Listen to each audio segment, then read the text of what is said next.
Well, let me tell y'all what I did this morning. All right. I made a amateur mistake this morning, and I paid for it too. Got up this morning. It was cold. What? Can we agree it was cold this morning? Yeah, a little chilly. Cold. It wasn't too bad. Okay. It was probably like at my house, 32, 31 degrees. It's usually a little colder at my house than it is down in town because we're at a little higher elevation. Now, I know all y'all people that live out in, Idaho and Montana and all these places, y'all think, 31 degrees. Come on, man. Y'all don't understand. 31 degrees in the South with this swirling wind and this humid, wet air that we always have. 30 degrees down here is cold. I'm talking about bone cold. It's different. Yeah. Cold out west, the air's real dry. And the cold is not as, it don't just chill you to the bone. At least that's been my past experience. I've been out in Montana and places when it's, down in the teens, and it's equivalent to the 30s here with this humid air that we have. Whatever, man. I mount up on my ATV, and I'm going to a stand this morning that's about a 2-mile ride on my ATV. One of them ones we hung? Yeah. And so I'm headed on. I grab all my gear, get on the ATV, and I take out of there. And so now it's cold, and plus I have the wind off of the ATV just smacking me in the face, and I just woke up. My hands are just freezing cold, and I get up to where my stand's at, or where I'm going to park my ATV, and I'm like, all right, thank goodness. Now I get to get off of this thing and walk around for a little bit. I get to walk into my stand and generate some body heat, and hopefully I'll warm back up. Well, I dismount my ATV, and I reach around to take my bow off of the front of it. I realize I left all my arrows at home.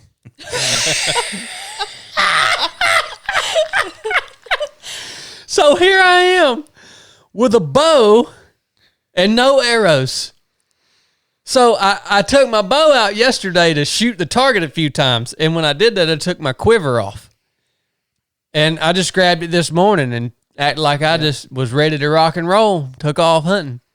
So then I had to ride 2 miles back out of the woods down to the house, grab my quiver, and then I just went to a whole different spot after that. I was like, I got to go somewhere a little bit closer. I ain't riding 2 miles up that road again. Oh, man. Oh, so. Did you see anything? I saw 2 deer that came in from the wrong direction for me for the way the wind was blowing, and they just stood there and blew at me for about 10 minutes. So I got to sit there and listen to deer blow at me all morning. I could see them kind of moving around through there. You saw a piebald deer this morning, huh? Yeah, I saw 3 does. It was a mom and 2 yearlings, and one of the yearlings was piebald. Yeah, had white on up in its side, kind of swirling around, walked right under my stand. Real pretty. Why didn't you shoot it? It's a yearling piebald, man. Got to let that thing grow up. It had I don't know if maybe it had these spots running down its back, too. They weren't like fawn spots, but they were like real faint white spots on each side of its spine going all the way across its back from the tail all the way up to the head. Strange. Well, that was definitely a piebald. It wasn't just a fawn because I saw the picture. Oh, yeah. Sent, and it had a lot of white on it. Yeah, I mean, it had like a swirling pattern come up on one of its sides. But what the crap, man? Why didn't you shoot that thing? What would I have done with it? That would have made a full body mount. Oh, yeah. And where am I going to put a full body mount? You could have put it right here in the office. Just put it right here on the table. Right in the middle of the table. Yeah. Yeah, man. Yeah. No. Dude, I've been hunting all my life, and I don't know that I've ever seen a piebald deer before. Yeah, it's pretty cool. Gosh almighty. She actually walked the trail that I walked into my stand on and was smelling and licking all the branches that I had rubbed up against. I'll be darned. Yeah, and the mom knew something. She could smell me where I come in further out, and her and the other baby took off, and that one just stayed right there licking branches, and they done went in the woods. That joker ain't going to make it. You should have killed it because something else is going to kill it. Yeah. Do y'all hunt? I don't. Not really. Really? Nah, never really had the opportunity, I guess. Didn't grow up. Parents didn't hunt, so Have you ever killed a deer? I have not. Yeah. Well, don't feel bad. This is Blake's first season, so he's just figuring things out. I've killed a lot of deer. I just never really hunted. Yeah, he just the deer he's killed. He just happens to shoot him while he's just walking through the woods. Yep. So, well, outstanding. I want to know how you guys met, Joey, Haley. How did you guys meet Blake? How'd you guys end up here? Because I've never spent a lot of time with you guys. So where'd you guys meet at? So Kat is my cousin. Say what? Yeah, she is. Hold up just a minute. We got kin folks in here? Yeah. What? Yeah. You didn't know never that? told me that. You didn't know that? No. Everybody in Rockmore's kin, man. So This is Blake's true. wife is Caitlin. Haley, you're Caitlin's cousin? Yeah. How does that work? Oh, mean, Lord. So her grandmother and my great grandmother are sisters. Oh. Yeah. Are you talking about Granny? I'm talking about Granny. Granny Carolyn. I've only met Granny one time, and I don't even know if you can consider it meeting her. I think I just saw her Yeah. Yeah. kind of out in the yard there. She's a card. Yeah, she is. And so Granny's sister is your grandma? Great grandma. Well, I'll be darned. Yep. What about you, Joey? Well, I guess I knew Blake a little bit through school, but never really talked to him much. I didn't move to Rockmart till my sophomore year, so I really don't remember a whole lot of people I went to school with. But I just know Blake mostly. I guess Haley and Kat, and then we got church and life group, which Kat invited us to the church they went to. Yeah. That's And, how we got involved at our churches. Kat invited us to come with them one Sunday. Well, she kept pestering me. She was like, "Come to church with us." And I was like, "Okay, one day we will." Yeah. And finally we just showed up, and the rest is history. We've been there since that day. Okay. So you went to Rockmart High School, Joey? Yeah, I moved there my sophomore year. Okay. Up to my sophomore year, I lived in Coosa. So I went to Coosa High School my freshman year. All right. What was Blake like in high school? Was he a turd? Now, You remember him being a turd? He was. I've heard some stories about him being a turd. And, Probably was. so a couple people tell some stories about him and stuff. So That's bad. So I remember, I think I was in 8th grade when you started driving, Blake, and I remember you used to come by and your mom would write you an excuse for being late for school. Sometimes. Yep. Sweet little old Jennifer. Oh, was Mom teaching at Rockmart High when you guys went there, Blake? Yeah, well, that's how I went to Rockmart, because we actually still lived down in Yorkville. Oh, okay. And then I would ride to school with Mom and sit in her truck. And when Jacob would drop Kyle off the middle school line, he would come through and I would run out and jump in Jacob's truck and he'd take me over to high school. Oh, my gosh, man. Yeah. That is wild. Good old days. Long time ago. yeah, feels like a long time ago. Yeah, it does. Yeah. Some people, I guess, it ain't really that long, but Dude, it's always, I was gone. When you were in high school, I was pretty much gone. I don't remember being around when you were none of that time. So I don't know anything about Blake back in them days. Oh, really? Yeah, I need to start interviewing more people that know about him from back in them days. So. All secret time back then. that's He right. don't let nothing slip from them times. I don't usually invite many people on the podcast from back then. It's too bad we're related, huh? Yep. Yeah. So Caitlin invited you guys to church at 101 Church with James. Okay. Yeah. Now, what were you guys Christians? Yeah, I grew up Baptist, so that was a lot different. Is a Baptist a Christian? Yeah, They are? yeah. Okay. All right. I wonder why they call themselves Baptists and not Christian. Beats me. Okay. What about you, Joey? I mean, I grew up Methodist, so. I don't know. I mean, they're a little bit different because I guess back then, me and Haley, we were young, so we were trying to find ourselves a home church, and she was Baptist and I was Methodist, but And those two don't mix very well. we went to a little church one time that was more of Methodist style, and she said, "I'll never go back again." What? Hold on. What was wrong with the Methodist? What's Nothing. Up with I mean, the it's not Methodist? they just kind of. It's just a lot different from what I grew up. It's not that it's break wrong. this down for me. Break this down for me. It's not that it's wrong, I guess, because I grew up in it, but it's more of That church was not It was like Pentecostal. Like, I was scared that the snakes were going to come out of the So it was a on the cowboy floor. church. It was in an old arena, which it had wood mulch floor, metal chairs, and they did they do a lot of yelling and running and jumping, and they touch you on the forehead and you hit the floor. It's kind of that kind of stuff. That's why they had that wood chip floor. Ain't it? Yeah, That's soft exactly landing. it. Just hopefully you didn't hit one of them metal chairs on your way down. What? Man, I thought Methodists were like I thought they were like the Dry, real like dry. real dry. That's what I thought. You coming from a different branch of Methodism? They had son. a different method over there. Yeah. I mean, I remember growing up. I mean, You sure that's Methodist? Not you had to, you got to wear, you got to dress, women can't wear pants, you can't show any skin. And, they really believe in, the Holy Spirit getting a hold of you, and, that whole atmosphere of, just as a kid seeing it, it's crazy, but looking back, it was normal to me, I guess, because that's where I went every Sunday and every Wednesday. Okay. Was to the church, and Where was the church? it was here in Rome. Okay. So you grew up a Christian Baptist. I grew up where you sat there and you didn't say a word. You just listened.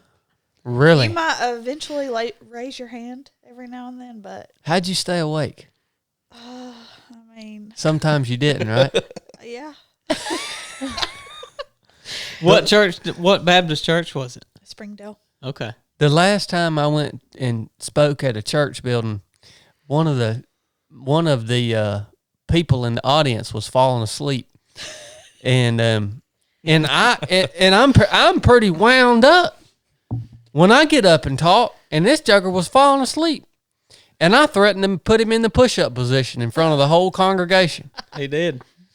He said, stay awake you after buddy, that? if you can't stay up, if you can't stay awake, I'll put you in the lean and rest position. I'm trying to tell a story here.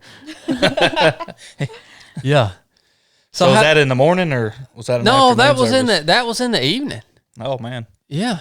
That's pretty rough, ain't it? Yeah, that's terrible. How'd you guys meet? High school. Rockmart High School. yep. How'd that go? First time you guys met. We've been together ever since. So For real? yeah, So it just was love at first sight. Pretty much What class did y'all meet in? hallway. Nah, I guess more or less I played football and she was a cheerleader, and I don't remember. I guess just running into her all the time. yeah, mutual friends. Now, I'm glad you brought up that football. We're going to get into y'all's story here in just a minute, but I made a story post yesterday, and the story post said, actually, let me remember what it said here. I want to ask you about this, Joey, football player. Oh, The story no. post says, by the way, football is stupid. Nuff said.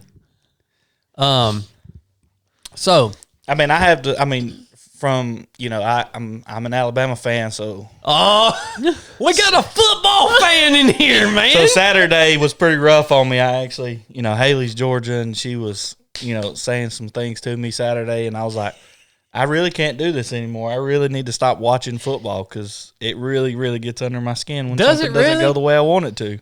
It's amazing how into it people get. Yeah, and that's the way I get. And I sit back and sometimes after stuff like Saturday, and I'm like, why do I do that? There's no point in that. It's pointless. I worked on Saturday, so he said, you better hope the TV's not broken when you come home. I was like, what? So, that's a bold statement I made about football, that football is stupid. But I'm trying to get you guys to explain to me why it's not stupid. What is it that appeals to people about football? Man, for me, it's just entertainment. It's, it's something that I grew up doing a little bit of, and, just watching it and watching, I guess it's kids nowadays, I used to be one of them, but now it's kids, looking at them and, they're going out every day and just giving everything they have to, hopefully one day make all that money and do what they love every single day. Mm-hmm. So I kind of like that. I kind of like that you got some people out there striving. I was going to ask you another what appeals to you about football, Haley? She doesn't watch it. Yeah. She just lives in Georgia and thinks, she likes Georgia football. Is football like when I grew up there was something called WWE.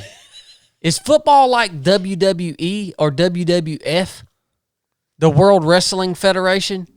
I mean, I guess in a sense, because, back then I watched it too, you have those, the Rocks, the Steve Austins of everybody, you watch that show to watch those guys. That's right, yeah. And you watch them do crazy things and, just entertain you, really. And football's kind of like that. Yeah, it's the same. Yeah, I think it's the same. Well, if you've played football, and even especially if you played for like the college team, and then you're going back watching it, I could see more of it. Like if you were a participant in it, and now you're like, it's kind of like, hey, I like to hunt, so I'm gonna watch some hunting videos. I mean, I could see it the other day. I could see it then, but if you ain't if you've never been on like a official team and you just like, oh yeah, I'm just gonna watch this game because everybody else is watching it, I don't get it. Well, what drives me crazy about it is people. It consumes people's lives. Yeah. That when football season comes in, they quit working out. They just freaking just want to watch football, man. I mean, it just drives me insane that you would be that invested in something that is entertainment. But I guess if it's like WWE, I guess I can understand it. Well, that's what I've done with hunting season this year. I ain't hardly hit a lick at a snake. Well, hunting's different. Hunting's different because we like hunting. Different. Yeah, that's true. Hunting's not entertainment. Yeah, okay. Yeah. Now, but I remember when I was a kid, I remember wanting to watch, the WWE and it came on WWF. I think one or the other. One came on Sunday night and one came on Monday night. It was like Monday Night Raw or something. Yeah. Okay. I can remember wanting to stay up, and it came on late, like 10 or 11. Yeah. Wanting to stay up and watch that WWE or whatever, and very rarely was I allowed to do that. I usually had to go to bed before it came on. So I guess I can get it. When I was a kid, I was pretty into that stuff. Oh yeah. So, well, let's get into y'all's story, man. Where do you guys want to start? Where's a good starting point? When did y'all decide you wanted to have children? That's a selfish question that I'm asking here, because I personally have never. Brooke told me yesterday. She said, I was thinking the other day, maybe next year, because me and Brooke are getting old. All right. She said maybe next year we should just stop trying not to have children and just see what happens. And I said, that's a terrible idea. Well, I can go ahead and play that out for you. Yeah. I said, why would anybody? I said, look, you don't stop whatever it is, trying to not have children. until you've made up your mind you want to have kids, because you know how it works. So Yeah. unless you've decided that you want to have children, why would you stop trying not to have children? I said, that's the terriblest idea I've heard in the all month. That's like saying I'm gonna stop trying not to get fat and just see what happens. Just to see what happens. I'm gonna quit working out and eat Krispy Kreme, and if I do, I do. Yeah, I just said no. So. When did you guys decide y'all wanted to start having children? Well, it's crazy, but we pretty much knew from the day we met that we wanted to have kids. Really? Yeah. So what does that feel like? Well, Feels good. I didn't really know what I all I wanted know. to do with my life as a young adult, but I knew that I wanted to be a mom. Okay. So we got married, and then we immediately started trying to have kids. Really? Yeah. Joey, you were on board with this? Felt the same way? Yeah, pretty much. I mean, I grew up, knowing that I wanted kids, and I always thought I wanted a big family, a lot of kids. I mean, not like a lot of kids, but 3 or 4 would have been good. Yeah. Man, well, So, but we pretty much, I guess Haley was a senior in high school, and we actually moved out and lived on our own. So I graduated 2 years before Haley did. And we lived on our own, and we actually, I guess, you got pregnant your senior year too, right? I found out like the week of graduation. really? Yep. Yeah. Wow. Okay. We got married we got married April of that year, and then she found out she's pregnant May of that year. Wow. Yeah. So we immediately started having kids. Okay. So that's your oldest daughter, Yeah. Yep. Ellie. Ellie. Okay. Yeah, and Joey, you were going to come on the basic course the other day, right? I was. We couldn't find a babysitter for Ellie though. No, Ellie and Holston couldn't. Where were it wouldn't you work at? out. I was working. Oh my I gosh. know. Yeah, Hold she- on. So you're a mom and you work? I work. Yeah. I work in labor and delivery. Do you really? Yeah. Wow. Come on, man. She's around You babies are all the you time. are all Yeah. about it then. I mean, I guess you could say that. Man. Okay. So, you guys get married. You immediately know you want a family. Are you what were you doing for a living back then, Joey? I think You had just graduated from the police academy. that's right. I graduated mandate. Got married halfway through it, and then graduated that May. And then I went to, I think I just worked in warehouses and stuff right there at the end of that, and did that for a little while. Did you ever go into police work? I did not. I guess God took me down a different path. That's the way I look at it. It just didn't work out, and it really. And I look back, and I'm thankful for the going through mandate and all of that, and then, but I'm, the path that I'm on now is I'm very proud of and glad that it brought me this way instead. Mm-hmm. Mm-hmm. Well, I'd like to dig more into what that, like articulating what that path is that you're on right now, because I know that you guys have a new mission that's been born out of the trials or the experience that you guys had, and I want to dig into that, and I want to, because I remember when you guys were going through what you went through, and I remember seeing. I want to say I saw some posts on social media that you guys had made, and it was like, I can't even imagine what that felt like, and the range of emotions, and the self-sacrifice that it took for you guys to walk through that experience. And I want to dig into that, and I want to dig into what was born from what has come now after that, and what your mission is. So, tell me that story, please. Okay. So, I told you I work in labor and delivery. So we were pregnant with our third child, Hudsyn, and we went to just a regular OB appointment, the one where they do like the scan that measures like all of the things, the anatomy scans, what they call it. And so we were there, and the ultrasound tech was doing the scan, and she kept telling me, turn this way. And then I would turn that way, and she would say, well, turn the other way. And so I knew, just because I'm medical, I knew that she couldn't get a good picture of something. I just didn't know what it was. So she asked me to leave the room, and she was going to get me some ice, and hopefully the baby would turn into a good position where she could get the final pictures that she needed. And so I ate the ice. I came back, and she says, I still can't get the good pictures. And so I was like, okay. And she said, it's okay.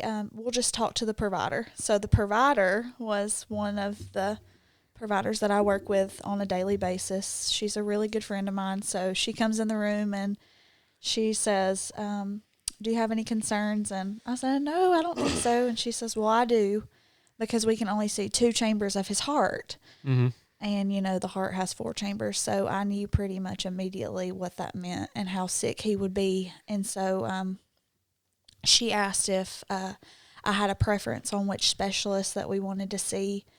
And I told her no, I didn't, because I had never had to see a specialist before, and I didn't really know what that would look like.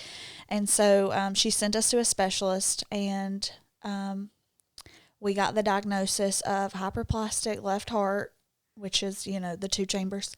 And then he also had pulmonary atresia, and his pulmonary veins connected to his liver. So he was not, like, once he was born, he would get no blood flow to his lungs at all.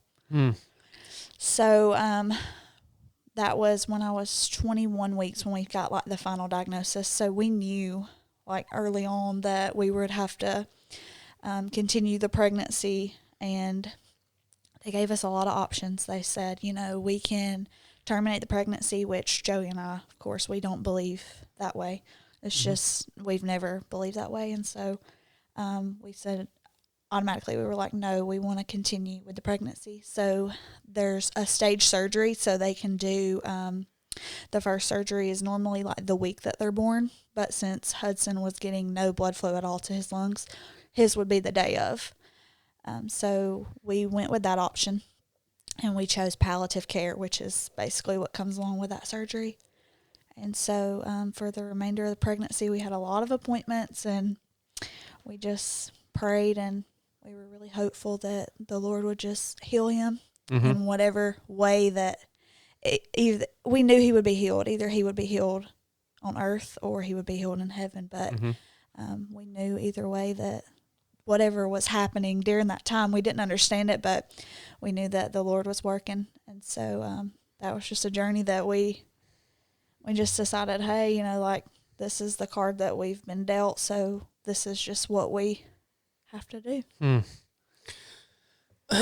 When you guys finally got that firm diagnosis, and you obviously were you realized that, okay, this is going to be a really, like, this is a serious condition. Right. What was that like? Did you guys, was that like a really, like a heavy thing for you guys, or were you guys just clinging to the hope that there would be, the surgery would work, or how are you guys feeling after that diagnosis? I mean, was it a lot of anxiety? Was it sadness? What are the emotions that go along with something like that? I mean, all the above. I mean, really, it's a little everything. Every day was something different. Because it seemed like it was almost, I mean, we feel like every day we was going to do something.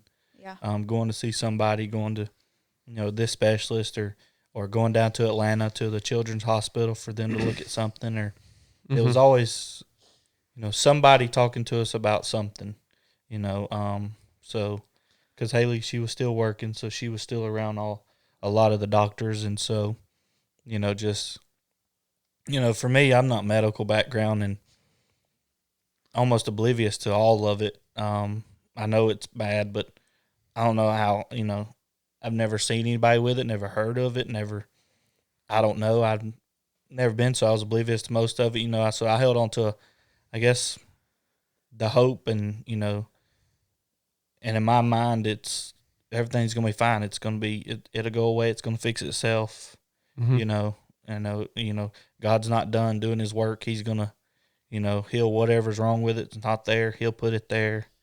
I guess that was mostly my mind thought through the whole process, almost probably the whole time, really is, I just really, really believe that the whole time that it was when he was born, it's not going to be that big of a deal. Mm-hmm. I really believe that the whole time. Wow.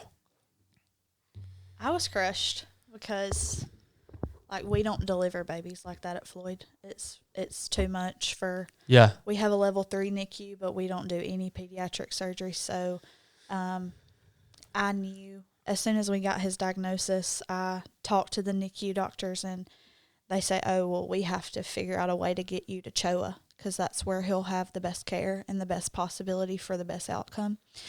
And so once we got to CHOA, which is Children's Healthcare of Atlanta, for those who are not familiar, once we got to that point, they told us, pretty much that Hud wouldn't go home for at least 6 months. Like, we would be at the hospital, inpatient that entire time, which was crushing to me because I felt like we had to make a choice between our other 2 kids.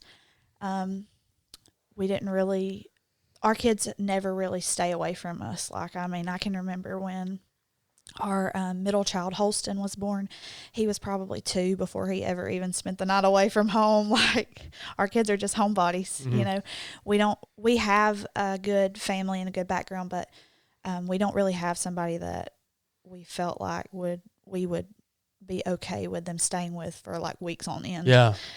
So that was hard for us, and we immediately had to start planning, like, what would we do? How would they get to school? And, we have to be in Atlanta, and they're here, and it was a very hard, a lot of trials that we had to just work through. Mm-hmm.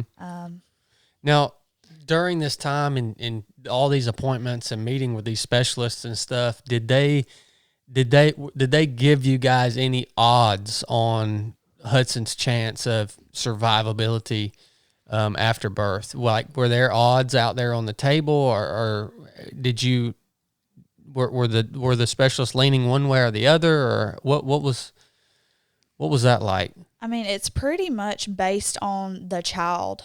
Okay. Like, cardiac babies, some of them do great and some of them don't. It just depends on, because when they do the echocardiograms when you're still pregnant, they're looking through your skin, your fluid, through the baby's heart, so they don't really know until the child is born how well that they'll do. Okay. So they pretty much didn't really give us like a statistic, like, okay, he's going to have like a 10% chance of survival or anything like that. The only thing that they ever said was the week that he was supposed to be born.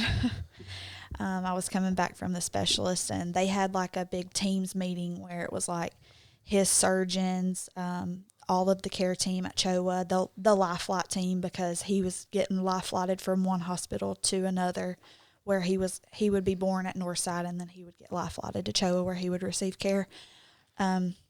My OB, like, all of the people were on this big teams meeting, and so they called me afterwards, and they say, you have any questions? Like, is there anything that we can finalize for you? Ask whatever you need to ask. And I said, well, we wanted to pray specifically over the surgical team and the surgeon, but we haven't been assigned a surgeon. And the cardiologist says, well, you haven't been assigned a surgeon because we're not sure that Hudsyn will be a candidate for surgery. And surgery was the only thing that was going to save his life, and we knew that, and they had been pushing that since day one. So here we are like 3 days away from having a baby, and we're like, what? Like, this has never been said to us before. Yeah. So that was pretty devastating. Like, we didn't know if he would even make it out of one hospital to the next to be a candidate for surgery. And they're just telling you that 3 days. Yeah. Wow. Pretty much. Wow. I want to go back real quick to the initial decision that you made once you got Hudson's diagnosis to follow through with birth and not terminate the pregnancy, or otherwise known as having abortion. Now, you said you guys don't believe in that, and I understand that coming from a Christian moral background and the knowledge of the Bible, but explain, because there is, I think there's so many differing opinions out there, or beliefs around the topic of abortion or terminating a pregnancy, because I think there's a lot of people that believe, well, there might be some grounds for that as an option if it's highly likely that the child is going to pass away, or be in some way debilitated after birth. I think most people agree that if you're terminating a pregnancy out of convenience, that's wrong. Right. But in your case, it's a different case. Oh, yeah. So, like, what brought you to the decision to go through with the pregnancy? I mean, I feel like every time that I would pray that I just saw this purpose for Hudsyn. Okay. I didn't know what that purpose was. And, of course, at the time, I'm still so early in my pregnancy, I don't really know what's going to happen. There is a risk of stillborn with a hyperplastic left heart, so he could have passed away in utero. But I just knew that there was something bigger to the story, and that we should carry through with the pregnancy. Wow. And whatever that looked like for us after he was born, I knew that there would be a bigger understanding of why. Okay. Did you guys have a conversation about that? Yeah, so I remember the very first time we were told. We went to the specialist here in Rome, and after they did their scans and all that, they actually gave us, I think they gave us 3 choices. One was to go through with it, and then follow through with the surgery. Another one was go through with it but not do the surgery, and then another one was just go ahead and end it, in that. And I remember, I guess, looking at them then, you're like, why would you even give me those options? No, like, there's only one option on the table. I mean, we're going to go through with it, the surgery. But looking at him then, and then, I looked at Haley, and she was just broken because he also, just the fact of saying those words, it just tore her up. And, I guess from their standpoint, they have to give those options to everybody, regardless of what they think you feel or what they think your background or what they think you believe. They got it because they don't know. And I think it's actually a law that they have to give you that option. But I just remember looking at Haley, and she just was broken, and I was like, there's no way we could, to be so broken when that option just comes up, you really ain't even got to think about it, but just to feel that pain, then, that automatically takes that out of the options. Yeah. There's no way just to, I guess the way your mind and your body reacts to things it's already that's your answer. Yeah. I feel like because, we had all these scans and all these pictures of him, and, he was our baby, and we loved him regardless of how sick he was or you know, like we wanted what was best for him, which in that moment was ultimately fighting for his life, you know. Yeah. So we just wanted to do whatever we felt like was best for him. Wow. That's powerful. Blake, you got anything so far? No, I'm just listening. Okay. All right. So we kind of stopped off before we went back to that, and thank you guys for explaining that to me, because by no means am I an advocate for. I think you guys made the right decision. Like, that's where I stand. But for some listeners, they would think, well, you know, why did they make the decision that they made? Because not everybody thinks the same way that we think. So, And I feel like too, like you don't really know what you would do until you're put in that position. oh, I mean, I can't even imagine. I mean, I really do feel like, you know, of course, with us knowing that we wanted to have kids always, that was never really an option for us. But I feel like some of the people, you know, listening, you don't really know until you're there in that moment and you're in that office and they're laying all these options out and you're like, this is my baby that we've prayed so hard for and that we love so much. You know, how could they give us this option? But I mean, for other people who don't have insurance or, you know, don't have the means to make that decision, you know, it is, I mean, it's a personal thing. Yeah. Or Because you think about it, I mean, there's a lot of people that can, you know, like, well, you're just selfish because you just wanted a kid or whatever, you know. But, you know, it played through our heads that, you know, you don't want to put anybody or any of your kids in a situation where they're going to be in pain or, you know, this or that. But, you know, so we weighed, I mean, it was a pretty easy decision, but every day it was so, you know, you'd think about stuff like that. Like, I don't want to bring a child into the world and him have nothing but pain for the rest of his life. Right. You know, you don't want, so it's, I mean, it is weighing, you weigh all the options, you weigh everything, you know. Well, and to bear that decision, I mean, you know, like when you try to weigh the options, I got to imagine it's just overwhelming. And at some point you almost have to realize that, like, I can't make this decision. Right. You know, like me as a human, I can't process this and make the right decision because I can't see into the future. And who am I to say that just because he's suffering, I should end the suffering for him? And Right. I could see it as almost being offensive and angering that they would put that option on the table. I get what you guys are saying, that, you know, why they have to do that. And maybe it's by law, but I could think as a kid that even though he's not born yet and you've seen pictures and you have carried him, Yeah. and then to someone say, hey, if you want, we have this option. I could see how it would be. I mean, offended is a very mild term, but, you know, make you angry. Like, what did you just say to me? You know, And that's like, pretty much the way we looked at it. It was like, why would you even put that out there? Like, we're not even, let's don't do that. Like, I like what you said too, Joey, about how, you know, your initial response to it was really what made the decision. It wasn't like you had to consider it. It was like, well, I knew because of how I responded to it initially. I didn't have to actually look at things. That was just the raw truth coming out in me and made the decision essentially for Right. you. Yeah.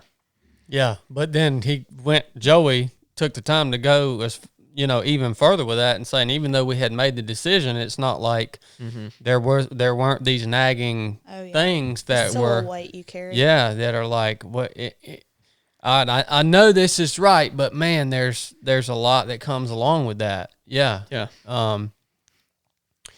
Yeah, that's and you're exactly right, Haley.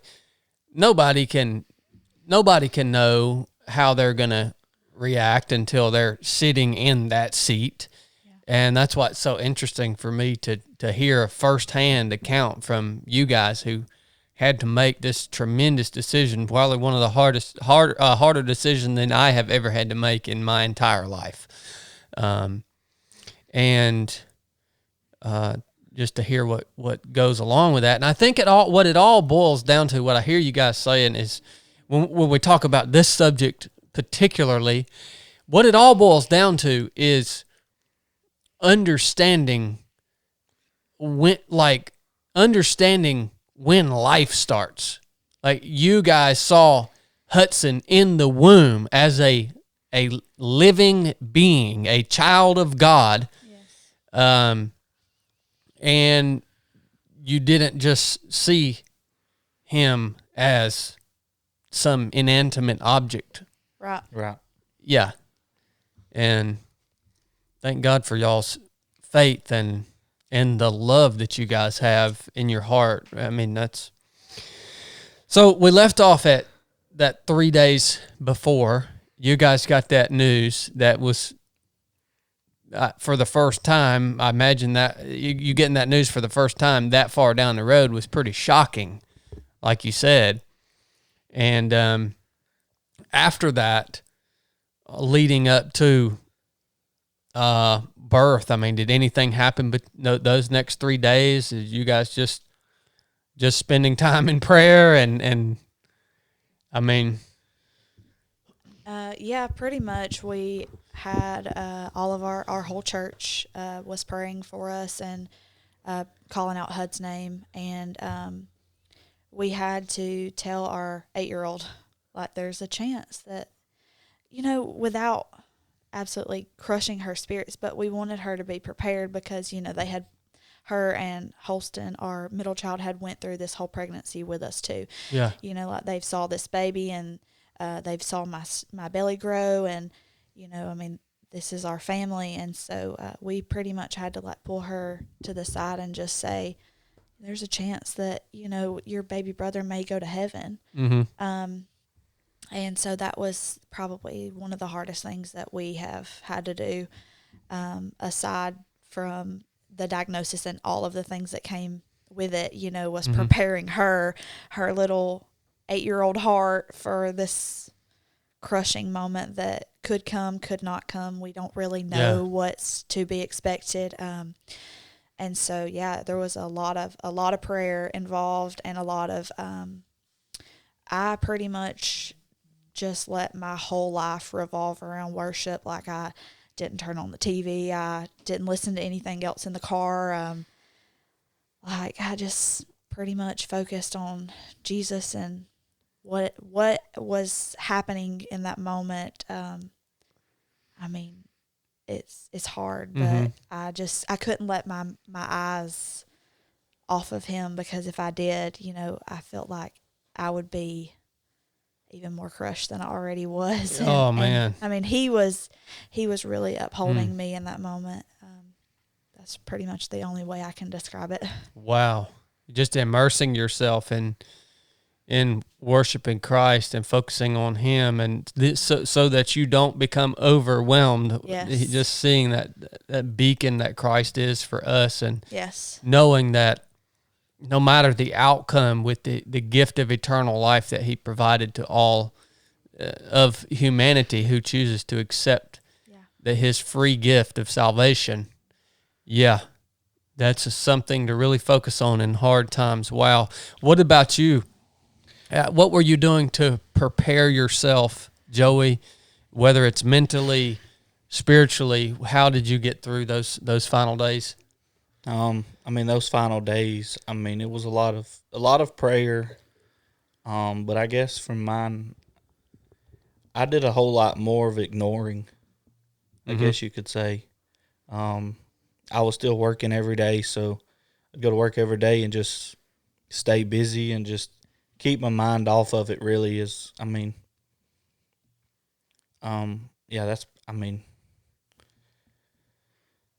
that's pretty much all. I just ignored it for the most part. I would pray, mornings and nights and through the day. If something popped up or something like that, I'd pray. And, but that like I said, I remember when Haley told me that, there's a chance that he may not go through it. I think the very first person I texted was Blake, and just asking for prayers. And, I guess, I still had a lot of hope that it's not going to be that bad. Yeah. Yeah. It's going to be fine.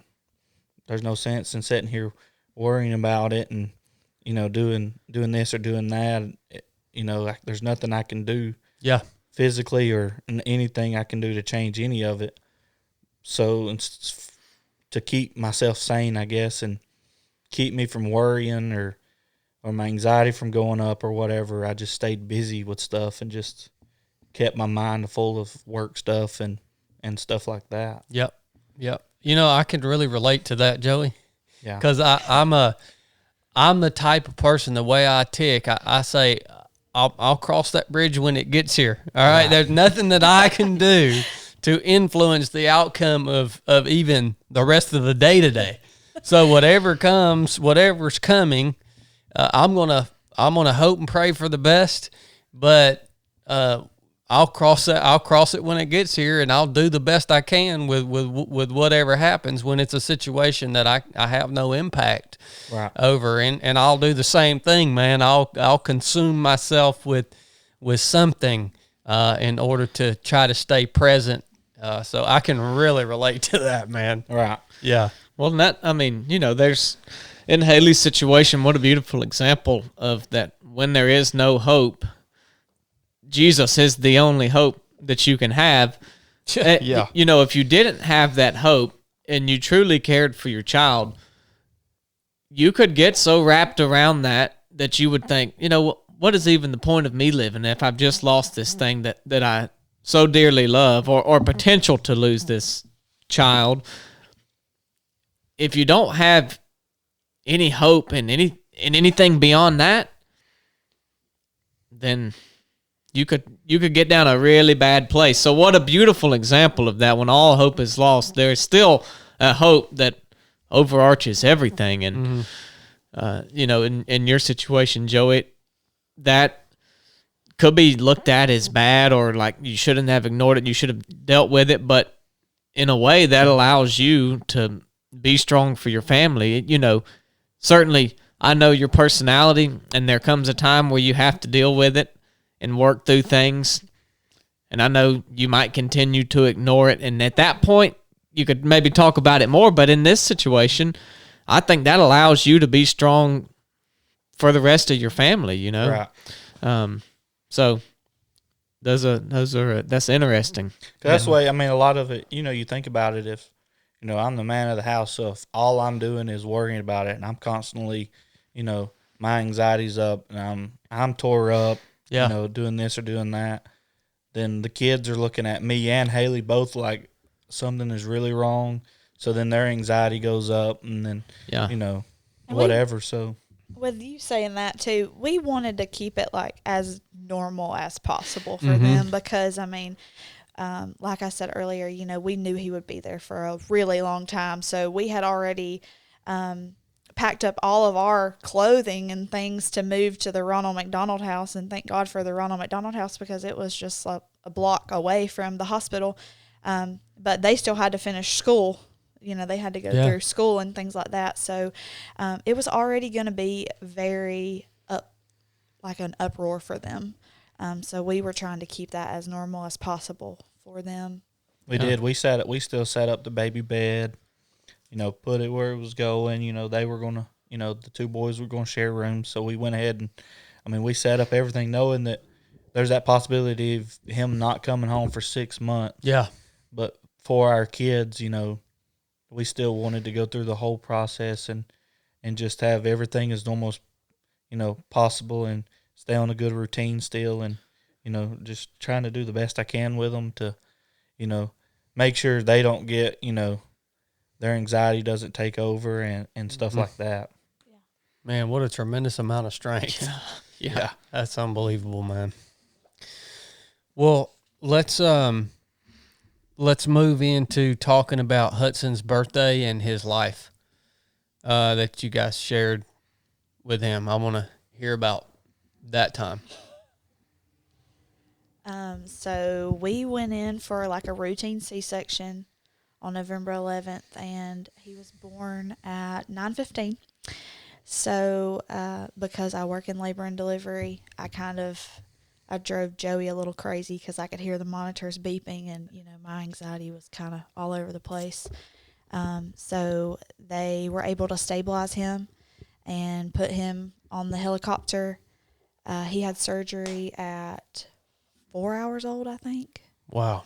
Yeah, so that was his first open heart surgery. So Joey had to leave Northside to go be with him. He had to sign all the paperwork and all of the things. So when Joey got there to Choa with Hudsyn, they were doing the first echo, which we knew that would give us all the answers. Either he was going to be too sick or they were going to take him straight to surgery. So Joey had me on FaceTime, and the surgeon comes up and he says, he's stable at this point, and I think we need to go to the OR now. If we're going to do this, then we need to go now before things change. Mm-hmm. So they took him to the OR. He was 4 hours old. That was like I think an 8-hour surgery for him. So wow. Yeah. So they put in a BT shunt, which kind of reroutes the blood flow, and then they redirected the pulmonary veins so that he would get some blood flow to his lungs. So he did great through the surgery. All was good, and he did good through the night. So Joey actually came back to Northside to be with me while I recovered, and then he was going to go back to Choa that next morning. And so when he got up to go to Choa the next morning, he FaceTimes me, and they're like, well, we've been battling blood pressure all night. So I knew, being medical, I'm like, okay, well, if they're battling blood pressure, something's about to happen. And Joey was just like, oh, it's fine. It's just blood pressure, because he doesn't really know what's happening. So I say, okay, well, I got to go. So I hang up, and I immediately hit the call light for my nurse. And she says, can I help you? And I said, I need to leave. And she comes in the room, and she was like, you're not even 24 hours post C-section. And I said, I need to leave. I need some discharge paperwork. And, I don't want to leave against medical advice, but I know that my baby is not doing well, and I can't be here if something were to happen to him, mm-hmm. and him be there. And I said my husband would never be able to come here and tell me that something had happened to him. And so she says, okay, let me call the physician. And so my physician and I already had like a pretty close-knit relationship. It was a total God thing. I didn't know anybody in Atlanta because I work in Rome at Floyd, and so I didn't know anybody that delivered babies in Atlanta. And when the first time I met her, I knew that it was a total God thing that we had been put together. So she gets the discharge paperwork ready, and she comes into the room, and she says, we'll let you go, but you have to follow up on Monday. And I was like, whatever I have to do, like, I can't just sit here and do nothing. Mm-hmm. And so I called Joey, and I said, come pick me up. And he was like, what? He was like, are you kidding? And I said, no, I'm not kidding. I got the discharge paperwork, and I need you to come pick me up. So he comes, and he gets me, and he's very nervous because I am like less than 24 hours, a major abdominal surgery, and you can't walk. Yeah, I could not walk. I imagine you couldn't. I couldn't. They carried me down in a wheelchair, and I got in the car, and then look, I had my appendix removed one time, and I couldn't walk for 4 days. Yeah. So I mean, it's just, whatever I felt like, that whatever I had to do, I couldn't be in one place and him be in another, and me not be with him. Yeah. So we pull out of Northside, which is about 21 minutes away from Choa. And so we're like 3 minutes away from, like, we just pulled out of Northside. We're like 3 minutes on the road, and my phone rings. And it was the nurse practitioner at Choa, and she says, Miss Lewis, Hudsyn has coded, and he's went into cardiac arrest. We've done chest compressions, and we've got him back, and we're putting him on ECMO.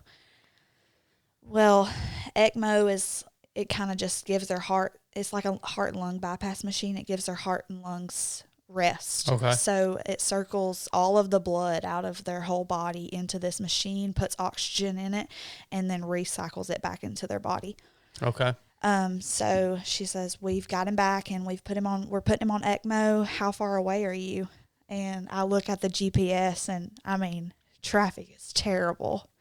So this is And- probably 3:00, 3:30 on a Friday afternoon in Atlanta. In Atlanta, yeah. Yeah, so we got hit by every red light, every school bus. Like, we're like 27 minutes away because traffic is so bad. And so I say, we're 27 minutes away. And she says, well, just get here when you can and come straight up to the second floor. We'll have somebody meet you in the consultation room. So I hang up with her and I call our pastor, James. And he answers the phone and I say, I just need you to pray out loud right now. Like, we are so weak and this is what's happened. And I just need you to pray out loud. Get everybody that you can to be praying for us and for Hudsyn, because we don't really know what we're walking into when we get there. So he does. He prays out loud. So we get there and they meet us in the consultation room. We didn't know if they were going to tell us that Hudsyn had already passed away, or if, you know, what we were going to be hearing when we got there. And so she pulls us into the consultation room. She was like, oh, he's fine. He's recovering well. And I'm like, oh my gosh. And so she says, they're finishing up so you can see him. So that is another surgery. When they put the ECMO in, they actually have to connect it to your heart. Okay. And so, so she was like, they're finishing up, but he's stable and he's doing okay, and we'll get you to see him soon. Well, I had no medication, like no Tylenol, no nothing. So I'm in so much pain. And Gosh. I'm like, can we run to CVS? Do you think we have time to like go 2 blocks over to CVS so I can get some Tylenol? She's like, please, absolutely do that. So we go and then we come back and he was ready. And when we got to him, he did not even look like the same baby that we had just, which I never really got to see him as he left the OR because we knew it was such a high risk environment. I was going to ask you that. Yeah, I never really, So she didn't. When he was born, they held him up and he screamed like a normal baby. Really? Yes. Yep. Yeah. We were scared. Wow. Like, I can remember. So we got to hear his voice, and he let it loose. Yeah. Wow. I remember in every delivery before Hudsyn was born, in every delivery that I was involved in labor and delivery, I would just be like, gosh, I hope I'm able to just hear him cry. And I prayed for that moment, which is, it's crazy because, you know, like after you've had 2 normal, healthy babies that have never even been to the NICU, it's very devastating to have to pray a prayer like that. But I did. I prayed that we would at least get to hear him cry one time. And so they did. They held him up, and I got to see him for just a second. And then I didn't get to see him again until I got to Choa. Joey would FaceTime me, of course, but it wasn't the same, you know. Yeah, yeah. But so when we got to him, he was very swollen, and you could tell that he had been through a lot. Yeah. So they told us all the things about ECMO, and they told us that there was an increased risk of like hemorrhaging, like blood in the brain and like things like that. It's just it's outweighing. Like you have to do this to save his life, but this comes along with this. Yeah. So that was on day 2, and yeah. So now you guys are there at Choa. Now, when you guys get to see him, and you're in a room with him, or is he in is Hudsyn in like a thing, or? No, I mean he's in like a. They have different size rooms depending on how long you're going to be there. So we were in one of the biggest rooms on the floor because we knew we would be there for a long time. Yeah. So it's like a normal size room. I mean, it's huge, and he's just on like a little bed, and he's just, laying there, and he's got all the IVs, and of course the tubes with the ECMO circuit are coming out of his chest, but we kind of like kept him covered a little bit as much as we could. And so we were able to touch him and stuff like that. We were able to touch him, kiss him, talk to him and everything like that. So wow. Yeah. Now, at this point, now he's hooked up to the ECMO machine, and is there, what are the doctors telling you guys at this point? Is it because, I mean, are they like, hey, there's a chance he's going to survive, or what? I mean, it was pretty rocky. I can remember that next morning when they came in. The physician, we had the same physician for 7 days, so this is day 3. And so she comes in and she says, these are the risks of him being on ECMO. He doesn't need to stay on it, very long, and we just need to give his heart a break. So we're like, okay. She says, we're going to do like an ultrasound of his head to see if there's any bleeding, because like I said, that was an increased risk. And so we're like, okay, I didn't really think anything about it. And so they come back a little later and they're like, he has a head bleed. And we thought it was subdermal, which is like outside of the brain. mm-hmm. And so they did a CT scan, which since he's connected to the ECMO is like really hard. Like they have to bring the whole machine to his room to do the CT. Mm-hmm. So they do the CT and we found out it was actually on his brain. So she says, okay, now we might have to have some tough conversations. We're not there yet. He's still stable. He's still doing okay. But, in the next couple of days, if things progress and get a little worse, like we might have to have some tough conversations. So Joey and I were just like every moment we were just there. We were just like, we would sleep for a little bit and then we would go and we would just be there because we didn't want to miss any moment that we could get with him. You have anything to add? Yeah, that's where I'm like wondering or just trying to imagine what just a roller coaster ride that could have been, because it's like you're still clinging to this Faith. hope that Yes. like, okay, he could improve, but like when was the moment that you knew you were okay? It's time now that we're gonna have to eventually say our goodbyes, like, because that's got to be a big trend. Is that a transitional moment or? It definitely could have been for us. They, so I'm thinking back and I remember that after she told us that about the head bleed, the very next day she says he needs to come off ECMO. We don't know if his heart's ready for him to come off ECMO, so we're gonna allow you, COVID, it's crazy, and the hospital's on lockdown and they don't let anybody but the parents come in. Mm-hmm. And so she says, we're going to allow you to bring your family to see him, just in case, he doesn't make it off the ECMO, and we want you to be able to bring your kids and let them, see him in person. Okay. And so we got to do that. Our kids came and some of our family got to come, and our pastors came. Our pastor, James, and Nancy, our student pastor, she's one of my really good friends. So she came and, they anointed Hud with oil and prayed over him. And we just still had this hope that whatever that the Lord was trying to do during this moment, it was definitely like a supernatural strength that I can't explain. I remember they would come in and they would say, well, this is the prognosis and this is what we're seeing. And I would be like, well, I'm just going to keep praying that whatever, I wasn't oblivious. Mm-hmm. I don't want to say that I was just ignoring it, because that's not the way that I felt. It was just one of those moments where I was like, I don't want to make the decision to take him off all of the machines, but if I feel like that we're being led to that, or I really just prayed, Lord, don't make me make that decision. Yeah. That's going to be the hardest thing that I will ever have to do. And I don't know how I would ever be able to make that decision. And so we prayed that prayer for a long time, several days. Mm-hmm. And so it was like he would get better and his heart would be fine.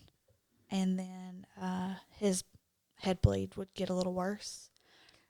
So they ended up taking him off ECMO, and they had already prepared us. Like they even, this never happens in the cardiac intensive care, but the ECMO specialist came over to me and she says, "Have you held him?" And I said, "No, I have never got to hold him." And I didn't know that, I just assumed that wasn't an option. Yeah. And she says, "You hang on just a second." And so she comes back and she says, "Before the surgical team gets here, you're going to hold your baby." And so I'll never forget how I felt in that moment, because I felt like he needed that and I needed that. Just, a mother's love. And so it took probably a team of 6 or 7 to hand him to me. Mm-hmm. But the surgical team waited outside his door. Yeah, so they had it was probably 7 or 8 nurses came in. So the whole time we're there, he's assigned. There's one nurse there, and she's there her whole shift. Mm-hmm. She doesn't ever leave. One of his nurses actually fasted her whole shift, so she would never leave at all. And then he had an ECMO nurse in there also, and they were there their whole shift. So then during this, 7 or 8 of them came in. There was nurses laying in the floor, crawling under the chairs, because he was probably on 20, 25 different medications. So there was wires running everywhere. Yeah. Everything's hooked up to him. But they literally did everything they had to do just to let her hold him. Because they were sure that he wouldn't make it out of that surgery. Yeah. I mean, they didn't come out and say we don't have hope that he's gonna, do well, but I kind of got that vibe. Yeah. That they felt like he wasn't strong enough to make it from that. And so our kids got to come back a second time to see him right before they took him to surgery. Right before that, they got to come up there. But they did. They called in the surgical team, said we'll be up in 20 minutes or something. And they ended up coming in 5 minutes. Yeah. And the nurse says, "Oh, no, y'all are going to have to wait. Mama's holding him." Wow. So the surgical team had to stand outside the door and wait, because they were going to make sure she got to hold him. Yeah. Oh, that's awesome. So, Yeah. So you had to, that had to have been a powerful moment. You get to hold Hudsyn, and then he goes immediately from you, goes into that surgery to remove him from the ECMO. Yeah. And how did that how did that surgery turn out? He did great. Yep, he did good. Yep. Wow. He did great. Yeah. Okay. So his heart did good. Everything did good. It was just everybody seemed very surprised that his heart was doing as good as it was doing. Yeah, they definitely were like, we can't explain it. And I was like, well, I can explain it. Mm-hmm. And then did they bring him back after the surgery? And what day are we at now? So we're on day 4. Day 4. Day 4. Okay. So yes, we got to be with him right after that removal of the ECMO, and he already looked so much better. He wasn't as swollen, and he wasn't really retaining as much fluid as he had been the previous days, that's really what they think caused him to code the first time to be put on ECMO, was the fluid retention. He couldn't get it off as fast as it was piling on. And so it just caused his heart just to, work too hard. And so he was already looking so much better. And so that was day 4, and he did great. And then day 5, he did great. Day 6, it was just okay, we're getting there. We're getting somewhere. This, it's happening. He's getting better. He's gonna go home. We had all this positive hope that, it's happening. Things are getting better. And then let's see, we got a call on day 9 where he had coded again. And they couldn't explain it. They didn't know why it happened. They thought that maybe he got hypotensive, and he just... Was that 4:00 in the morning? yeah. So that was, it was at 4:00 in the morning, and our kids had actually came to spend the night with us for the weekend. So they were there, and so I answered the call. And anytime that my phone would ring, I knew that it was not a good thing, because if they're calling, something's wrong. Yeah. And so my Because phone. we told them when we would leave, like we'd stay there till 12, 1 o'clock in the morning, stay with him, and when we'd leave, she'd be like, "I'll call you with updates." And I was like, "No, don't call us. Don't call me unless Unless it's something is something." wrong. Yeah. And that it was very hard, because we wanted to be there at all times. Yeah.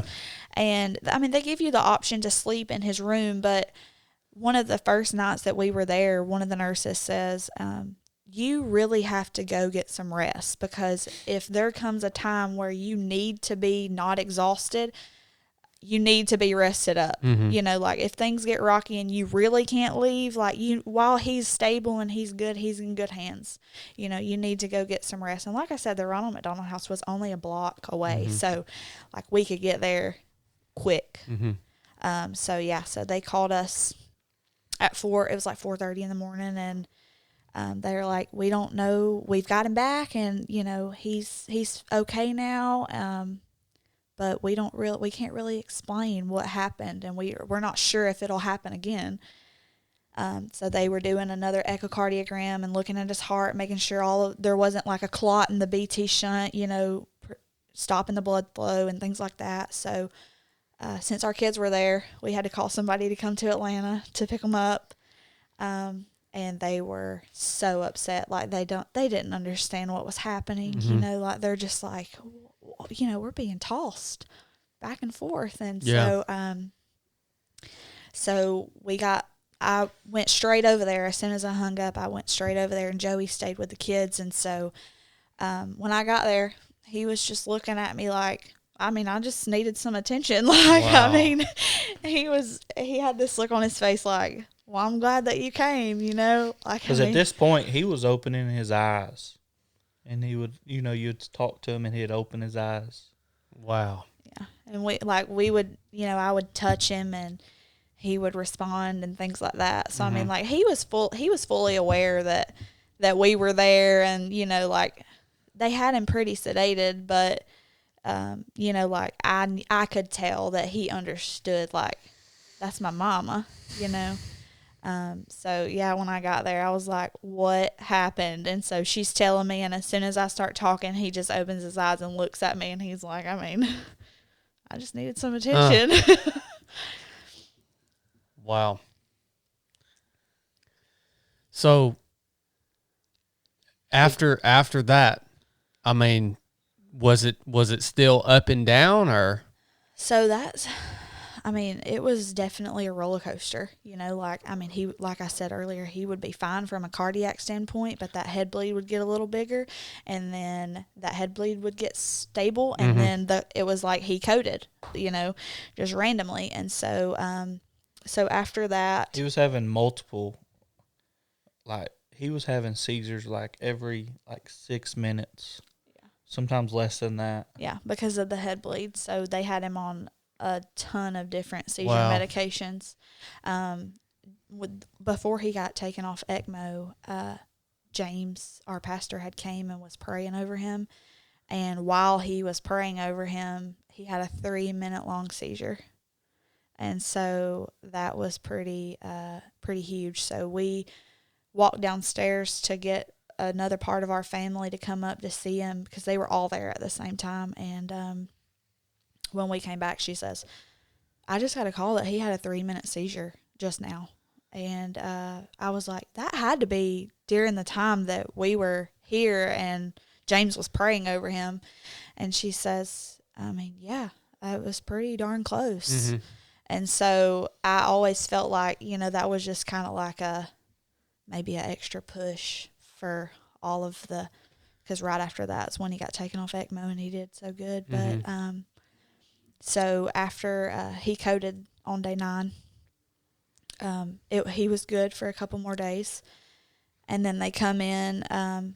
So we had got our kids back because it's Thanksgiving week, and they wanted to spend some time with us, and they're out of school. And so I told Joey, I was like, whatever happens, like we can't just, like, we're going to have to keep taking turns. Like, I'll go sit at the hospital and you stay with them, and then we'll swap. And I'll take the morning, because I always like to be there when they did morning rounds, when they told like all the things about his condition and stuff, because I understood it more than Joey did.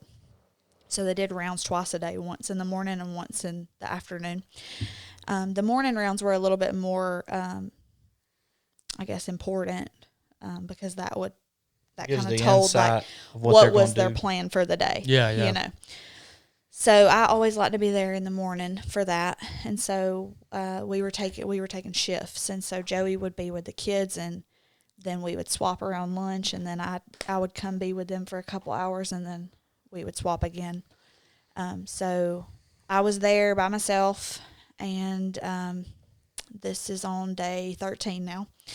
So I was there by myself, and so the neurologist comes in, and she says, I don't know if anybody's told you this, but his head bleed has gotten a lot worse.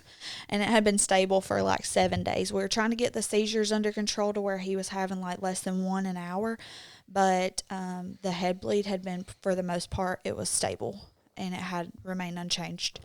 And so she says overnight, like, his head bleed has just gotten significantly worse. And so I'm like, well, what does this mean?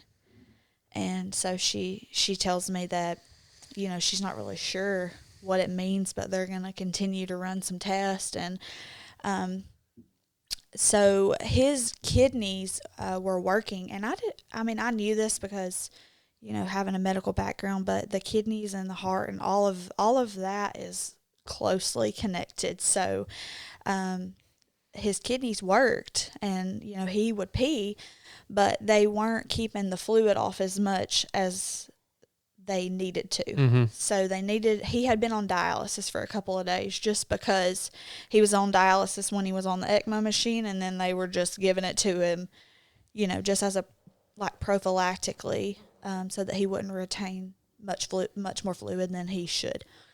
So they had came in right before the neurologist came in. They came in and told me that they wanted to put in a PD cath for dialysis, which I was fine with, because I knew that he needed that, and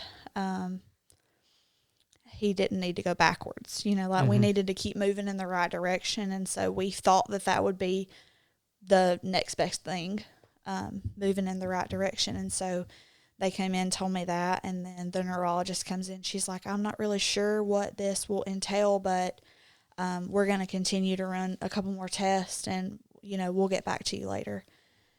So when they come to me and they're ready to take him to the emergency or to the operating room to put in this PD catheter for dialysis, I just remember looking down at him, and I was like, he just looks so tired. He is just, I feel like the last 13 days he's just fought so hard, and he looks so tired. And so Joey picked me up, and they took Hud to surgery, and, they told us that they would call us when he was back in the room, and that we could come, right back up. And so we left, and so he doesn't leave the room for surgery. They do the surgery in that room. Okay. So he never leaves the room. They always come to him to do it inside the room. Gotcha. Yeah. So Joey had picked me up, and we were trying to, we're not familiar with Atlanta at all. Neither am I. So our kids wanted Zaxby's, because, that's like a landmark in Rockmart. Terrible choice. and I'm like, where is the closest Zaxby's? Like, these kids are freaking out in the back seat because they want Zaxby's. And so, so we're, trying to find the closest Zaxby's, and it was like, 20 minutes away from the hospital? 11. Okay, well, it felt like 20. Joey remembers everything. I mean, he really does. Yeah. So we were in the drive-thru at Zaxby's, and so I'm telling Joey all of the things that they had just came and put on me, and so I remember us looking at each other and just crying, and we're like, I don't want him to suffer, but I don't want to have to make the decision that, to take him off of all the things. I mean, I just remember looking at him and thinking that is going to be the hardest thing. That's like one of the kids in the back seat, telling him, well, we'll just stop all care and, I mean, this is our baby. Yeah. I guess, they had, had a pretty serious conversation with Haley about it before going into the surgery and stuff like that. So, yeah, I mean, it was pretty. It was pretty deep. The things that she pretty much told me that she didn't feel like with a head bleed like what Hud had, that he would ever be normal.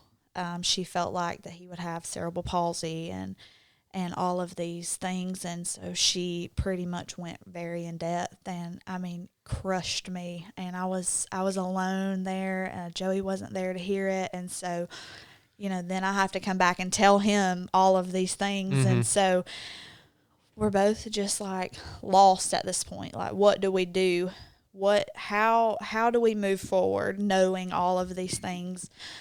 Because this is very heavy and it's serious, like it's not just, oh, well, if he gets better. Yeah, let's just hold tight and see what happens. Yes, yeah. like, I mean, it's serious at this point. Like, we know, like, we don't really know what's next. Yeah. So it's not really, we'll cross that when we get there because we're there. That's right, yeah. I mean, we're there. Like, we're as deep as we can go at this point. And so,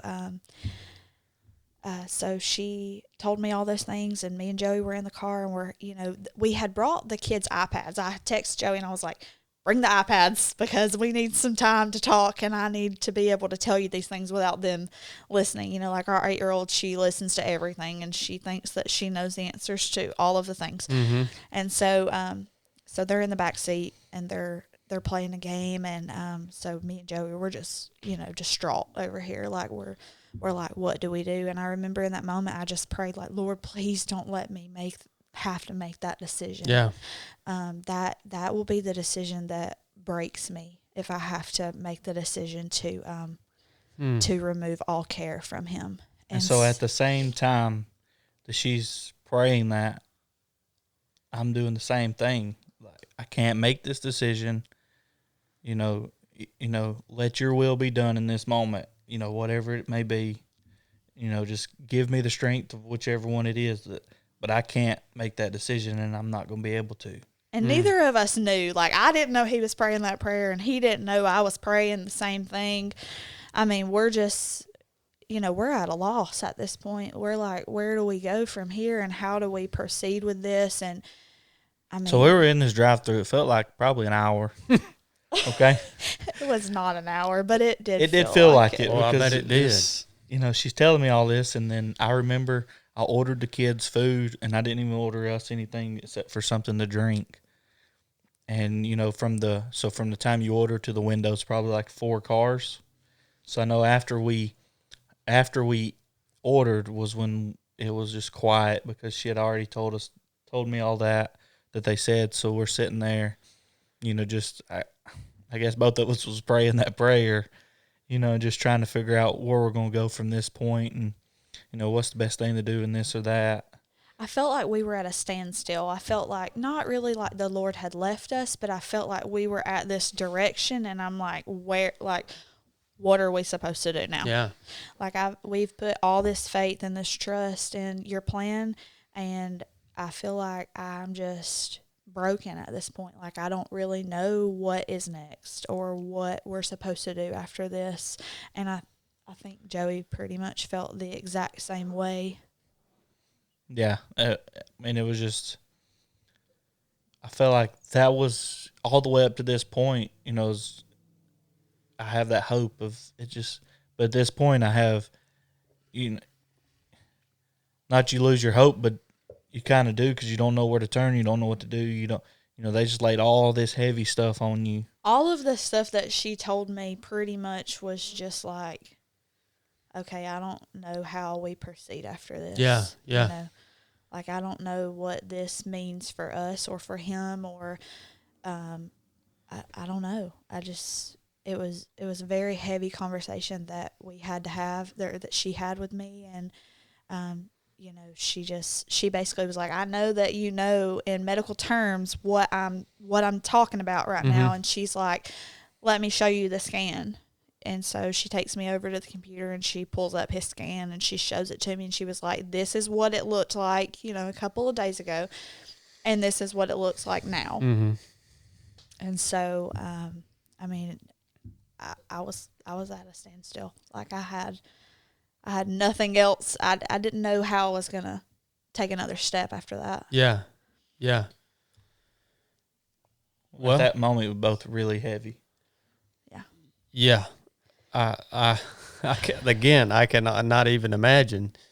And well, the question in my mind is how does that resolve? I mean, how does that situation resolve? I mean, because I understand what you're saying. Like, don't make me make this decision. I can't. Not even don't make me make this decision. I can't make this decision. Right. So, yes. I mean, how does that resolve?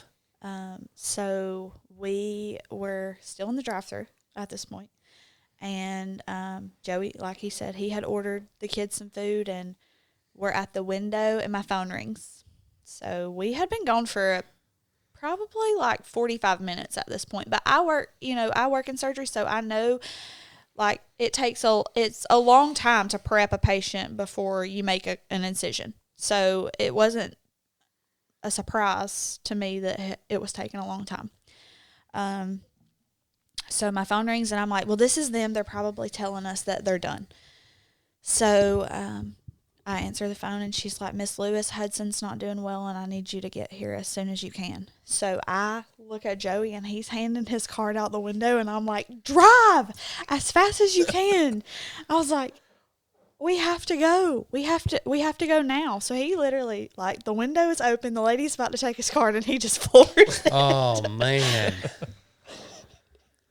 Wow. Yeah, he floored it away from the drive-thru. And you guys got the kids in the back seat. The kids are in the back seat. Yep. So I didn't think about that the first time I was on the phone with her when she said Hudson's not doing well. I was just like, I'll be there in a second. And so I hung up, and so I look at Joey and I'm like, our kids are in the car. What are we going to do with our kids? Because COVID and they can't come in. And so I call her back and I was like, we have our kids. And she's like, bring them in, park at the front and, just come straight up. So I look at Joey and I'm like, this is it, Joey. This is not good. Whatever we're about to walk into. Like, I'm trying to prepare him because I know, I have to be the one to tell families sometimes, that their loved ones are not going to make it or, so I can tell by the tone of her voice. And so I'm looking at Joey trying to protect him and trying to, give him this insight on what is happening. Yeah. I don't really know for sure, but I just know that her words and how it lines up with what I do. So I'm like, this is not good. It's not good at all. And so she calls us back right before we got there, and she's like, how far away are you? Actually, it was his. So we had the same physician for 8 days.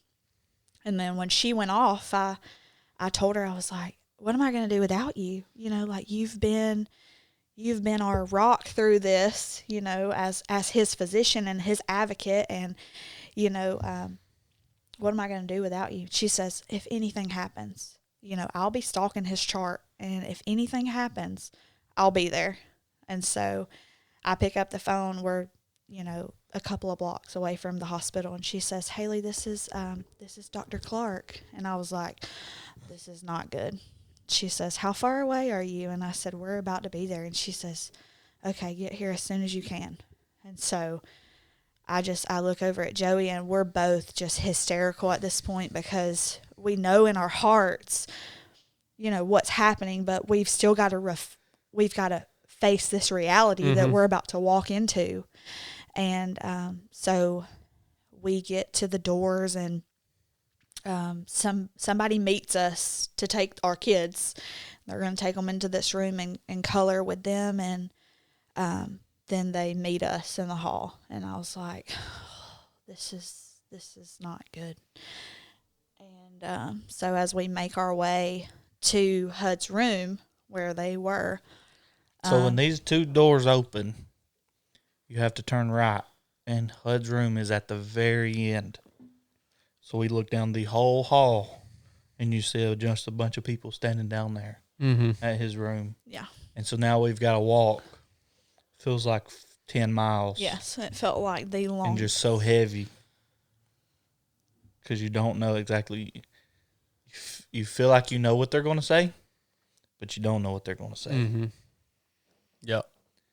So that was heavy, just that walk down that hall. I guess I just remember the smaller things.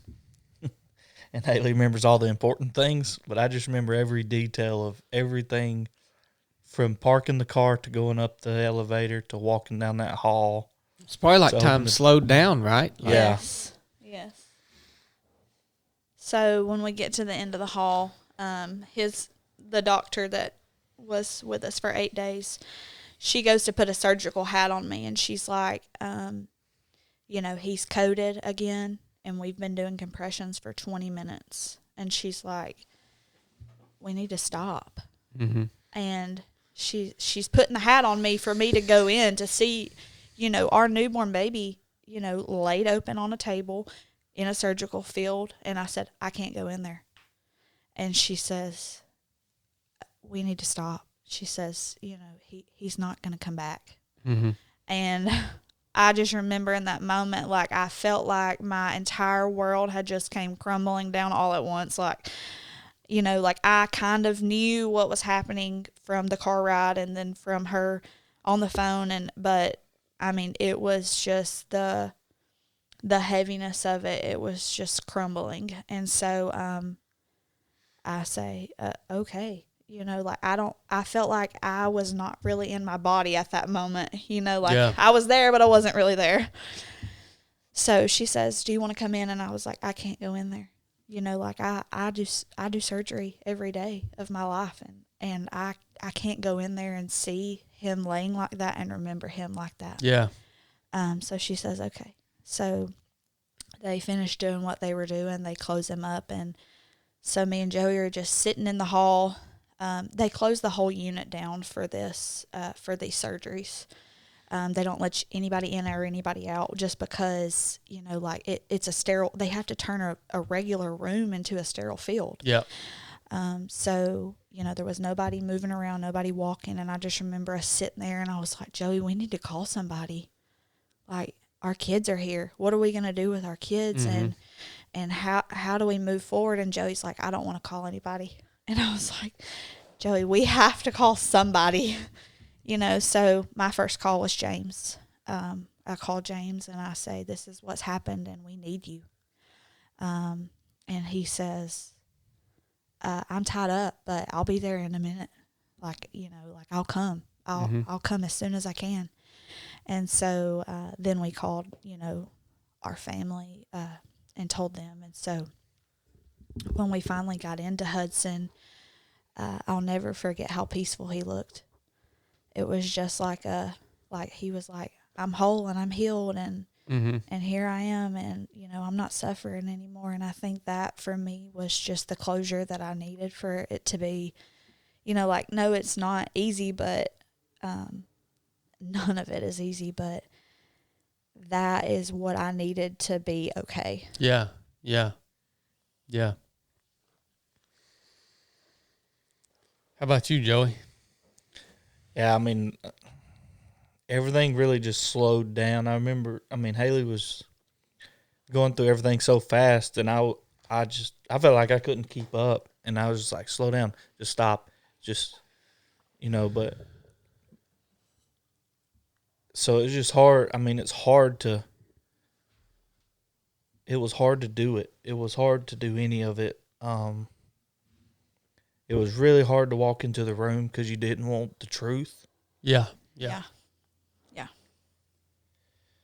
And then, the kids was there with us, but, they were somewhere. We didn't know where the kids was at. We just know that, the child care came and got them. Yeah. And the problem with that is, like I said, our 8-year-old is very nosy.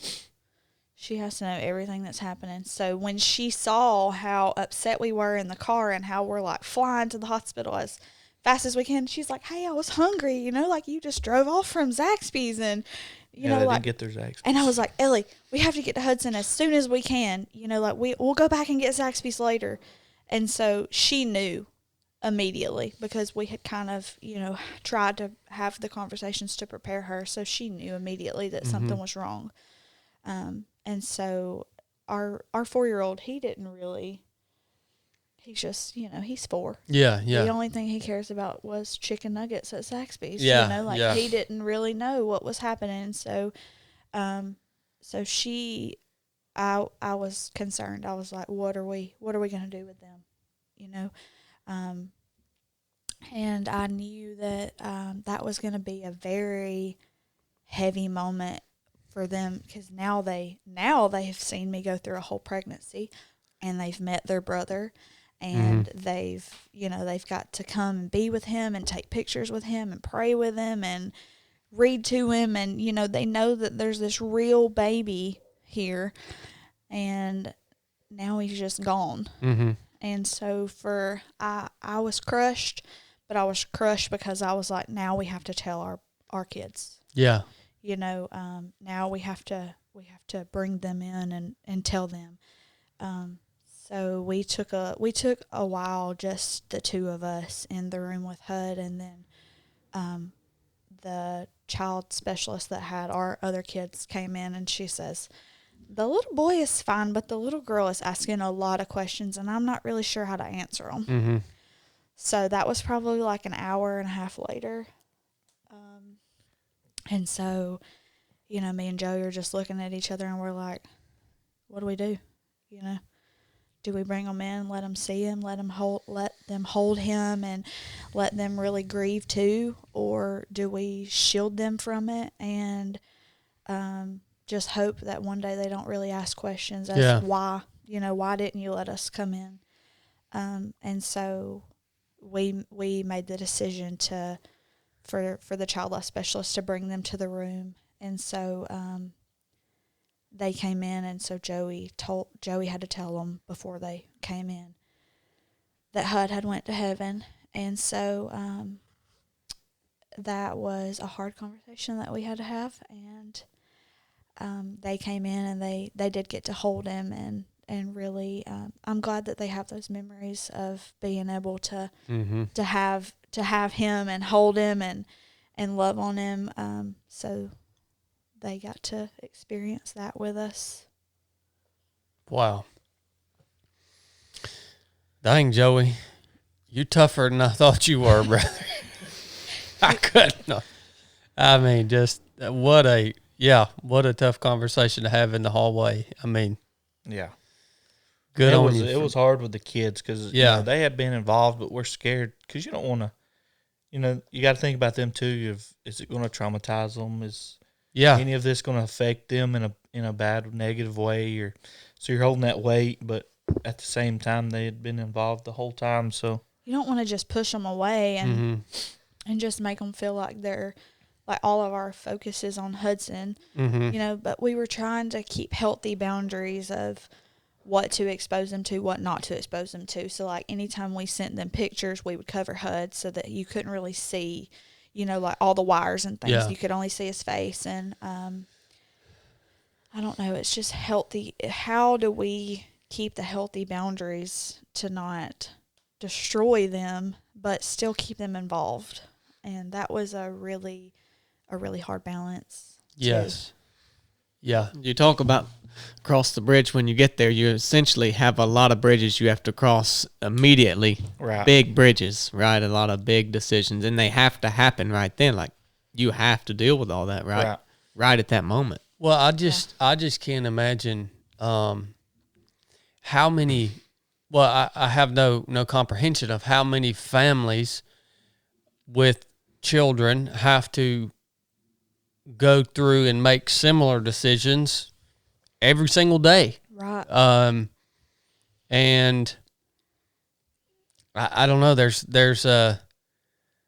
no handbook for that. Every scenario is different, but we have what a valuable, in a way, testimony and knowledge that you guys possess of being through that, and I can imagine how the opportunity there is for you to help in some way, shape, or form. And that's what I want to ask you guys, what has come out of this experience, and what has come out of what is that now that there's been what has there been now? This has been a year. Was it 2 years now?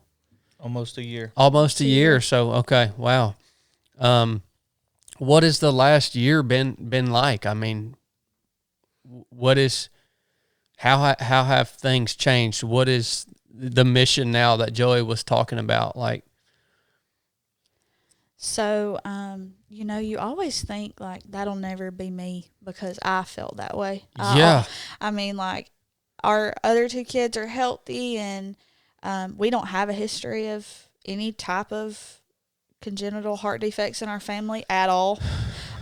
It's not like a genetic thing. Mm-hmm. It's literally 1 in 100 pregnancies happen, and it just shows up randomly. wow. It is extremely under-researched and underfunded, and so we knew pretty much immediately if you have to live with something, if you have to go through something like what we've went through, we knew pretty much immediately that we didn't want to just bottle it inside and not share, not do something. Well, praise with the Lord. Pain. Thank goodness you guys, Right. decided not to do that.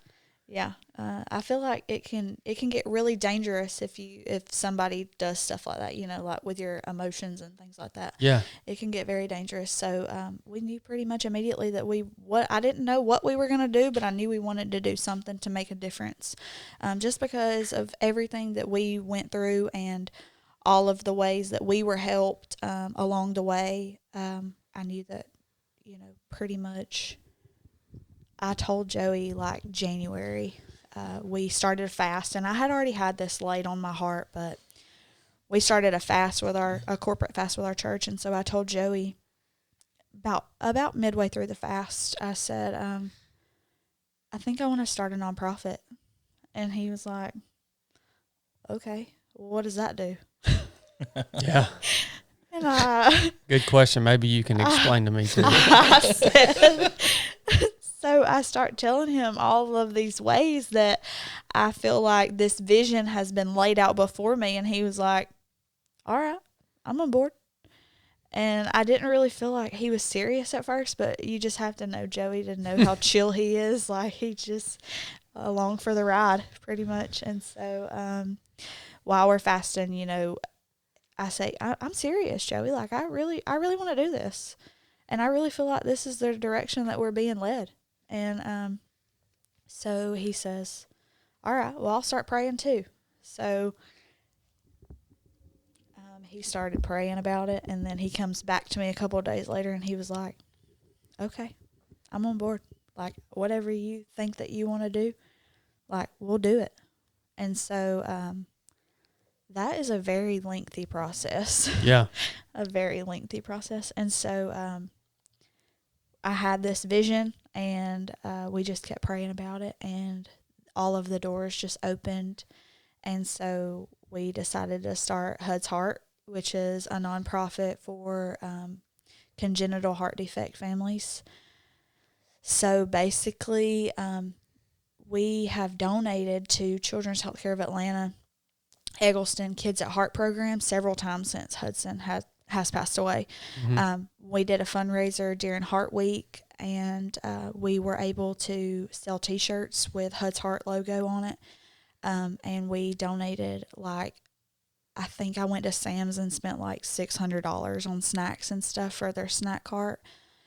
So we were able to donate all of that because there were, certain times during our stay there that we didn't feel comfortable leaving the floor or walking, to get something to eat. But we were weak, and Joey over here, he struggles with his sugar. So he's like about to pass out, and I'm like, you need some peanut butter, like you need some crackers or, something like that. And so you can walk to the end of the hall, and they have a cart there, and it's strictly for inpatient families. And Has everything that you can think of on it. All of the snacks, drinks, toiletries.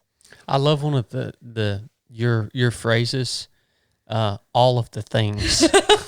I say that a lot. All you have to say is it has all of the things. It does. It has all of the things. Okay. All of the So anything you need. It's So there. you're thinking back to, okay, what when we were there, what was it that like stood out to us What did we struggle with, because we knew we were going to be there for a long time.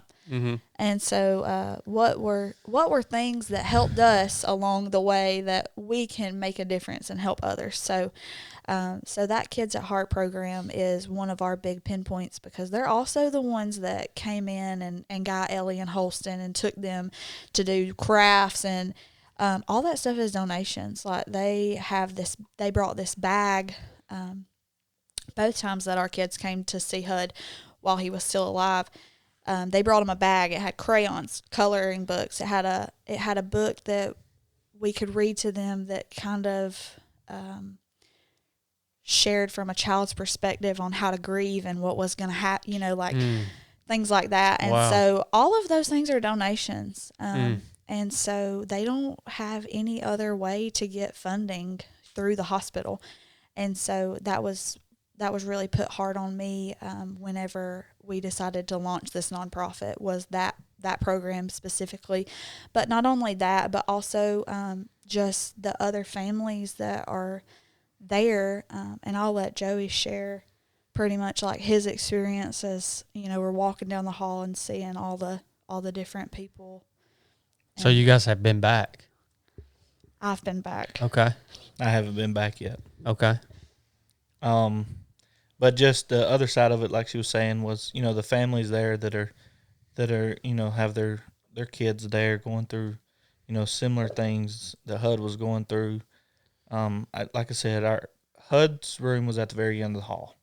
So every day we walked down the hall, and, you see the other families there, or a lot of times it's just the kids there. There's nobody there with them.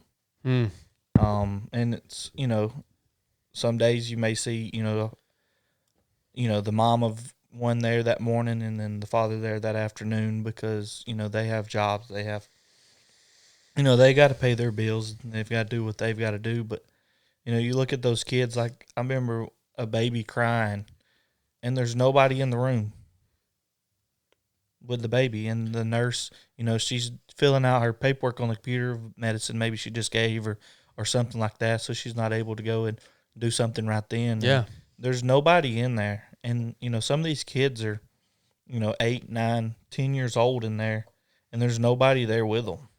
So imagine how scared they are. And it's probably not because the parents don't want to be there. They might not be able to be there at that moment. I mean, because that would have easily been us, Like I only had, I'm so thankful for my job and my coworkers, but through my job, I only had 12 weeks maternity paid leave. So, I mean, for us to be able to keep the lights on and keep our house and not lose it and our cars, and, like I was going to have to go back to work. I didn't know how I was going to do it, or, I work 3 days a week, but I didn't know how we would commute back and forth to Atlanta. It's like 57 minutes from our house to Choa. Yeah. And so most of those families just have to make that sacrifice of, like we knew HUD was going to be there for 6 months. And, I knew after those 12 weeks I was going to have to make a decision. I either go back to my job where I carry our insurance and we pay for our house, or I stay with HUD and we live in the Ronald McDonald House for the rest of our lives. Yeah. Like, I mean, you really can't do that. But in all seriousness, like that's the support that's lacking in those areas is what really drove us to launch Huds Heart. Just because that was us, and, we were going to have to make a choice to, quit our jobs or go back to work and leave our, 12-week-old baby there. And it's not an easy thing. Mm-hmm. I want to ask you too, Joey, because I know you went out and ran 13 miles, correct? I did. What drove you to do that? What was that? What was that like? And I got to ask you about that because I thought it was really special, and I got to hear about it. And I'm a runner. Well, I'm not a runner. Which made it that much more special that you went out and ran 13 miles in not an easy place. Yeah, I actually just I talked to Blake and finally, I asked Blake to lunch one day. I was like, just, meet me and let's have lunch and just catch up on some stuff. And, I guess coming from a man side of things, it's hard for us to talk about stuff because we don't want to seem vulnerable or weak or stuff like that. So it's, so I asked him to lunch, and I got talking to him, and, I kind of, we had already had the idea of Huds Heart and kind of laid that on the table for him. And I was honest with Blake, I was like, I don't talk about it. I hide from it a lot. If somebody brings it up, I'll hit a couple seconds on it, but then I'm off to something else to fill my head. The same thing I was doing before. Just stay busy and keep my mind busy and, just try to move on and really looking back is doing all the wrong things. But I had, just that conversation with Blake and, Hud was with us for 13 days. He fought hard for 13 days. And, Blake looked at me and said, let's go run 13 miles. I'm like, yeah, right. I don't run. I can't even run 13 feet. So he left it alone there for a couple minutes. We talked about some other stuff. And then he said, let me know if you want to run 13 miles for real. And, we can set it up and do some different things or, try to, he kind of broke it down to, what running does for him when he runs and stuff like that. And so he was like, we can go Saturday. And this was like on a Monday or something, maybe a Tuesday in February. So you had plenty of time to train. Yeah. So I was like, all right, I'll let you know.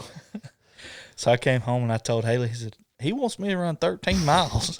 And she was like, yeah, okay. So I texted him and I said, all right, let's do it.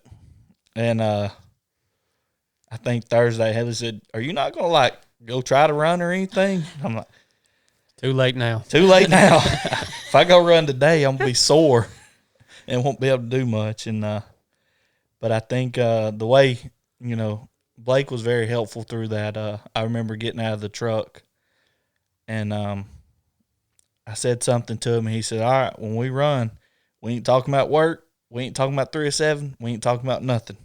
But we're going to talk about HUD, and you just say what you want to say, and, if you don't want to say nothing at all, we'll just run in silence. And so we ended up just breaking it down, and every mile we went, I spent that mile talking about that day. So the first day the first mile we talked about the first day all the way to the very end, and, it kind of opened me up a little bit to just get it off my chest. It's something that I haven't done this whole time, and from November to February, I might have spent 10 minutes talking about it to somebody. But, God's purpose is, he wants the story out there. He wants us to, we got to use, HUD's name and his story to, help somebody else. And so it was big on me to be able to open up and talk about it. And, Blake just figured out a way to get me to talk about it. So, but I mean, I look back and running those 13 miles, I see it really helped me. It almost, I look at it as it just broke me down, and my body was tore up, my mind was tore up, and but it just broke it down so that I could work on healing physically and mentally. So, I mean, looking back, I see it really helped me because after that, I mean, I talk about it a lot more. Mm-hmm. If somebody says something, I'll talk about it or, whatever. I probably still will cry, but I'll talk about it. Yeah. Yeah. Nothing wrong with that, brother. Man. Joey actually fractured his foot on that run. Yeah, I remember. Yeah, I had a water bag, the little backpack ones, and it wouldn't give me any water. Couldn't figure out why it wouldn't give me water. But I never told Blake. No, I never heard it. That was a special time, though, man. That was a big honor for me to go out there and do that with you, you know. And I know you probably shared a lot of things with me that nobody's heard other than Haley, and so it was just really special. I'm proud that you let me do that with you, and that you most of all did it for yourself, you know.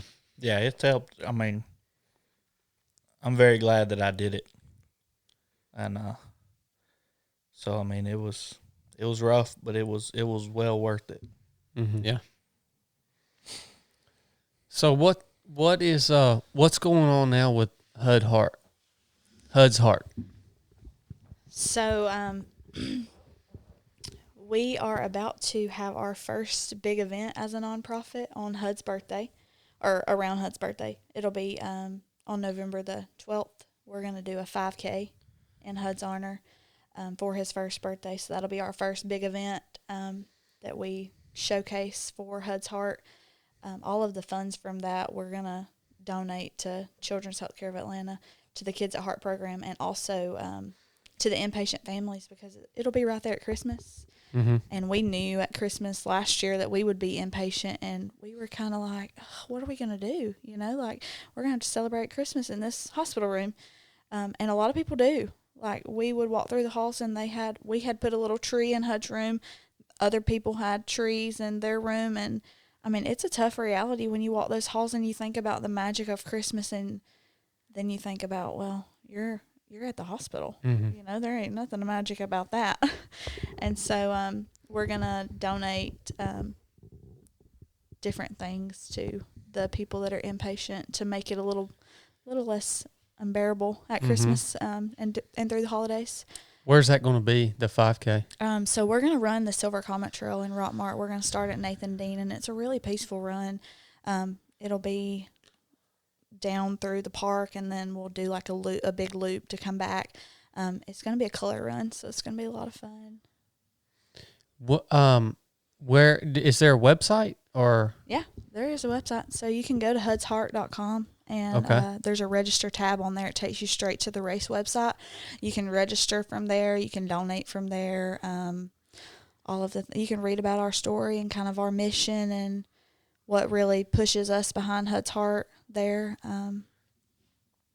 And so you guys are actually buying the gifts and things to bring down there? Yes. That's cool. So Yeah, that'll, so you're not just donating the money. Oh, no, you're no, picking no. out. Yeah. And that's cool. We're going to let our kids be a part of that, and kind of, you know, go and just do something special in Hud's memory for his birthday. And so that's one of the things that I feel like we have been called to do through this whole thing, is just minister to other families who are in the same boat that we were. We know how hard it is, so. Yeah. Yeah, and I just have to, on that, like, I don't know that it wouldn't be unbearable without faith.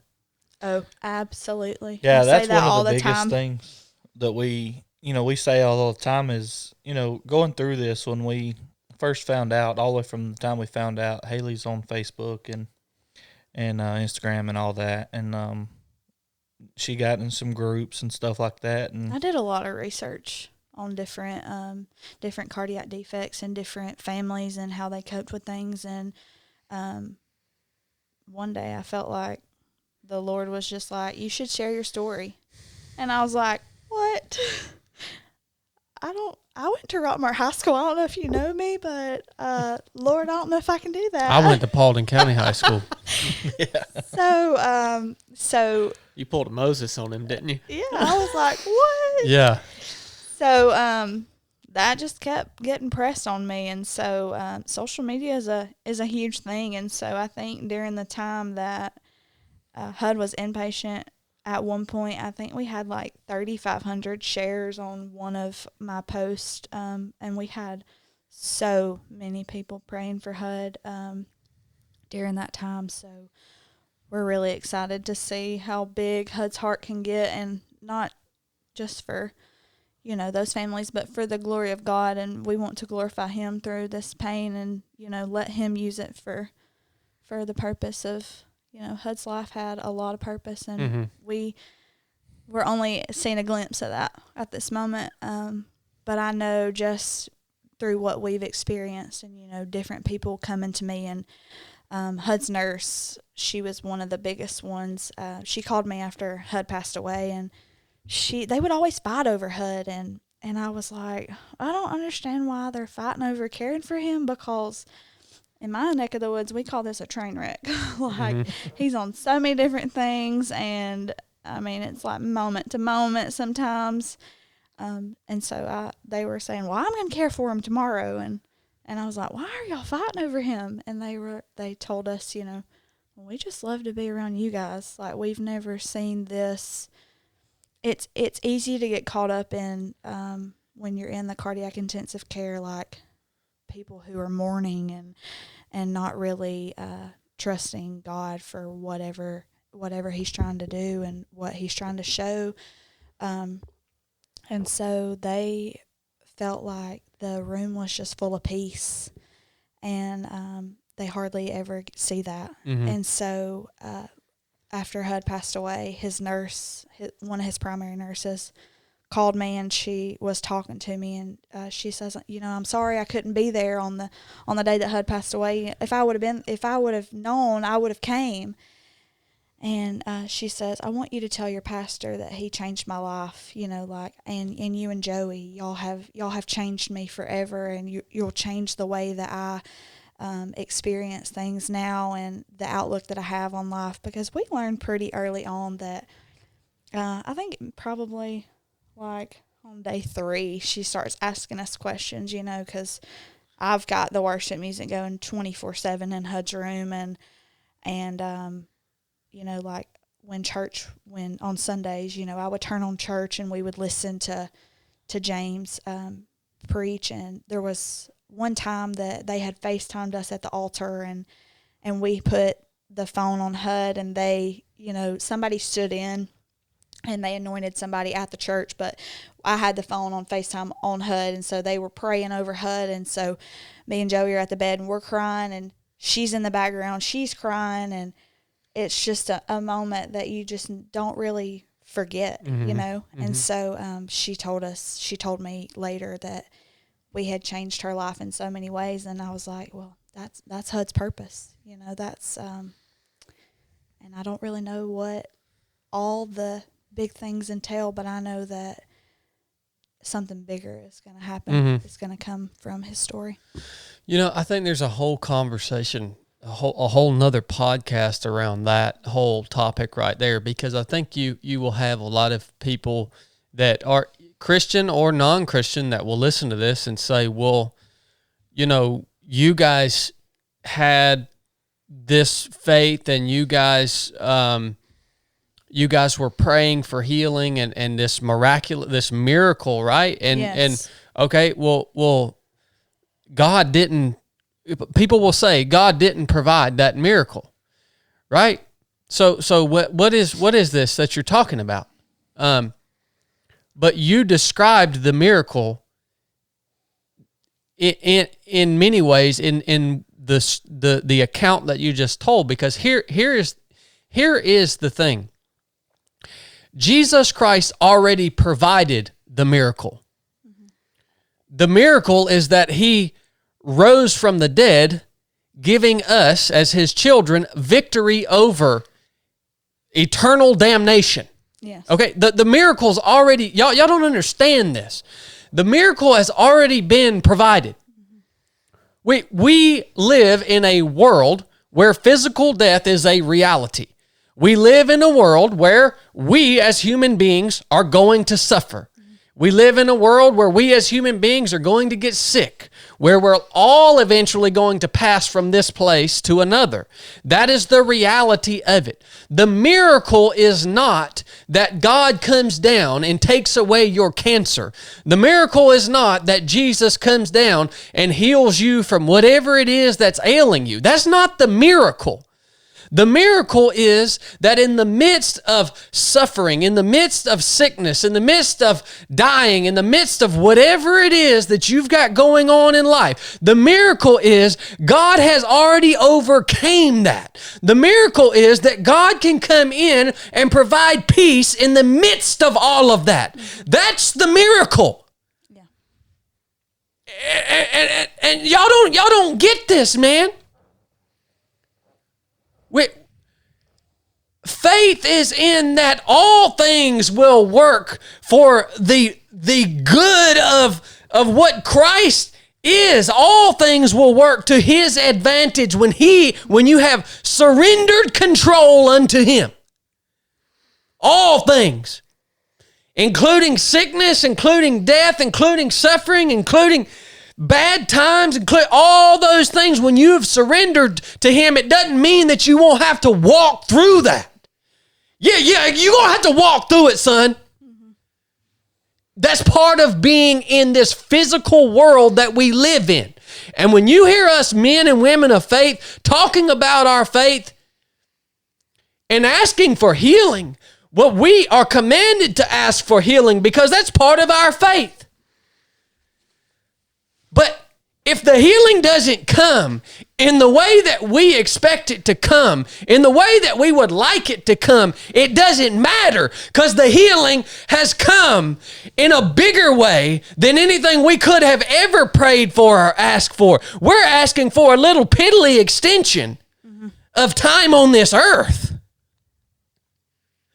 God looks at us like, okay, well, you asked for it. If I've got something else for you to do and you need to be around, I'll keep you around. But let me tell you right now, this little piddly extension of life on this earth that you're asking for, that you think is the ultimate thing, no, son, you are looking at this thing way too small.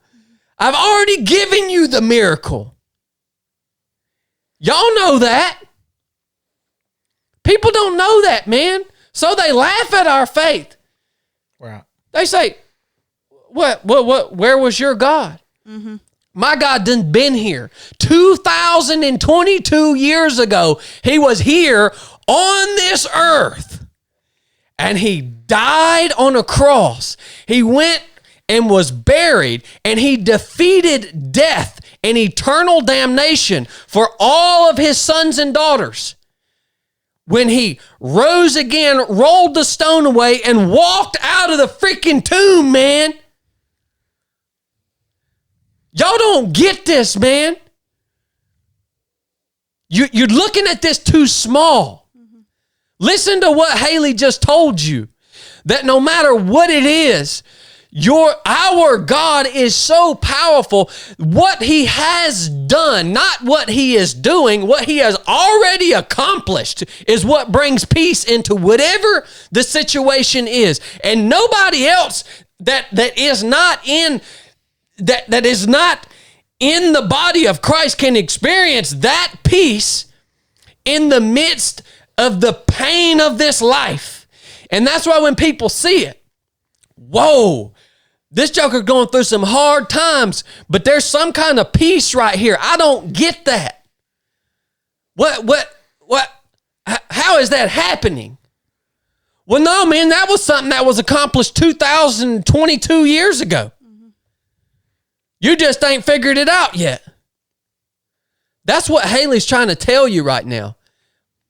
That nurse experienced that for the first time. She said, what the crap's going on right here, man? Oh, yeah. Well, no, that's what you're experiencing is the hope of eternal life. Get you some of that, son. Get you some of that. See how it changes you. I'm sorry, I had to go on that rant. Oh, that was good. And what a selfless example of, you guys could have been like everybody else there and not have impacted that nurse. But it's really selfless of you guys not to wallow in your emotion, but to actually just put that on display for everybody there so that spiritual life may come out of physical death. Like that's a hard thing. But spiritual life is more important than physical life. Yes. And so You guys may not have realized that in the moment, but to go through what you went through the way that you did, so that someone may have spiritual life because of the pure hell that you endured for 13 days. Inevitable pain of this life. Yeah. Yes. Yeah, for the rest of your life. And it's crazy because, like, I didn't understand, like, I didn't know then that they were watching us, or, you know, how we would react to certain situations and things like that. And after the fact, when she told me that, I kind of was like, wow, you know, my faith and the way that I believed and truly, I mean, there was nothing I could physically do for HUD, you know, nothing at all. I would watch the monitors, and sometimes if the numbers would start to come down, I would just walk up and I would lay hands on him and I would just pray out loud. And I didn't realize that they were watching me, you know, but it's crazy the impact that something so small can have. Well, that's why obedience over understanding of any situation is most important, because you can't know what people are thinking, what they're watching, when they're watching, the best way to act so that it will impact them the most. You simply have to be obedient, and then God does the rest. Yeah. You just be obedient. Right. And do what you know to do is right. And he'll move in the hearts and minds of the people that are around you and have them take note of how you're acting. Right. When you walk into the presence of the Holy Spirit of God, the creator of the universe, I don't care how you believe, you're going to know that something's different. Yes. Yeah. Mm-hmm. Yeah. So, And that's exactly kind of what she was telling me that day.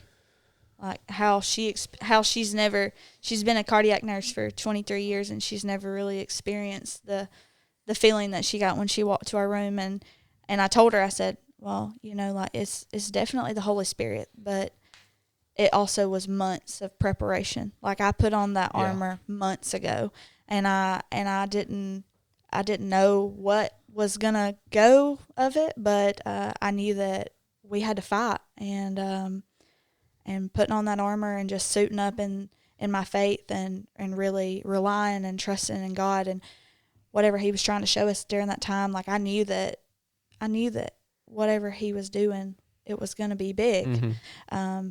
But just hearing from her, someone who had no faith, what that did for her was astonishing for me. Mm-hmm. Mm-hmm. All right. So Huds Heart, if listeners want to look and see what you guys got going on, donate, say the website again. It's hudsheart.com. Okay. HUDS heart. .com. What about social media? We don't have a Facebook page yet, but you know, I don't blame you. we just You guys have personal pages? I do, but Okay. I don't have nothing. yeah, he has no social media. Smart man. But yeah, so we're gonna do that. We're gonna do the 5K on November the 12th, and we still have a lot of spots for anybody who wants to sign up to run that with us. And registration's on the website for that? yes, you can. There's like a tab that says registration, so you can click on it, and it's gonna be good. Outstanding. Well, thank you guys for coming and sharing your testimony with us, sharing and memorializing Hudsyn and the fight that he put up for those 13 days. Thank you guys for being awesome sons and daughters of Christ and going forth now equipped not only with your experience, but equipped with being able to bring the Holy Spirit into the equation no matter where that you go, when you go there, and knowing that that is enough, even if they're man, what a burden Christ takes from us that we don't even have to come up with what we need to say, how we need to act. We just be obedient and we go forth. And I love you guys. That was a really impactful conversation. Took a lot of courage to share that. So Yeah, definitely. Thanks for having us and Yes. letting us, use this platform to, use Huds Heart to change some hearts. yeah, Yeah, because you truly never know when it could be you. yeah. So. That's the truth. All right, guys. Well, you guys go run the 5K. And Joey, Haley, we love you guys. Nuff said.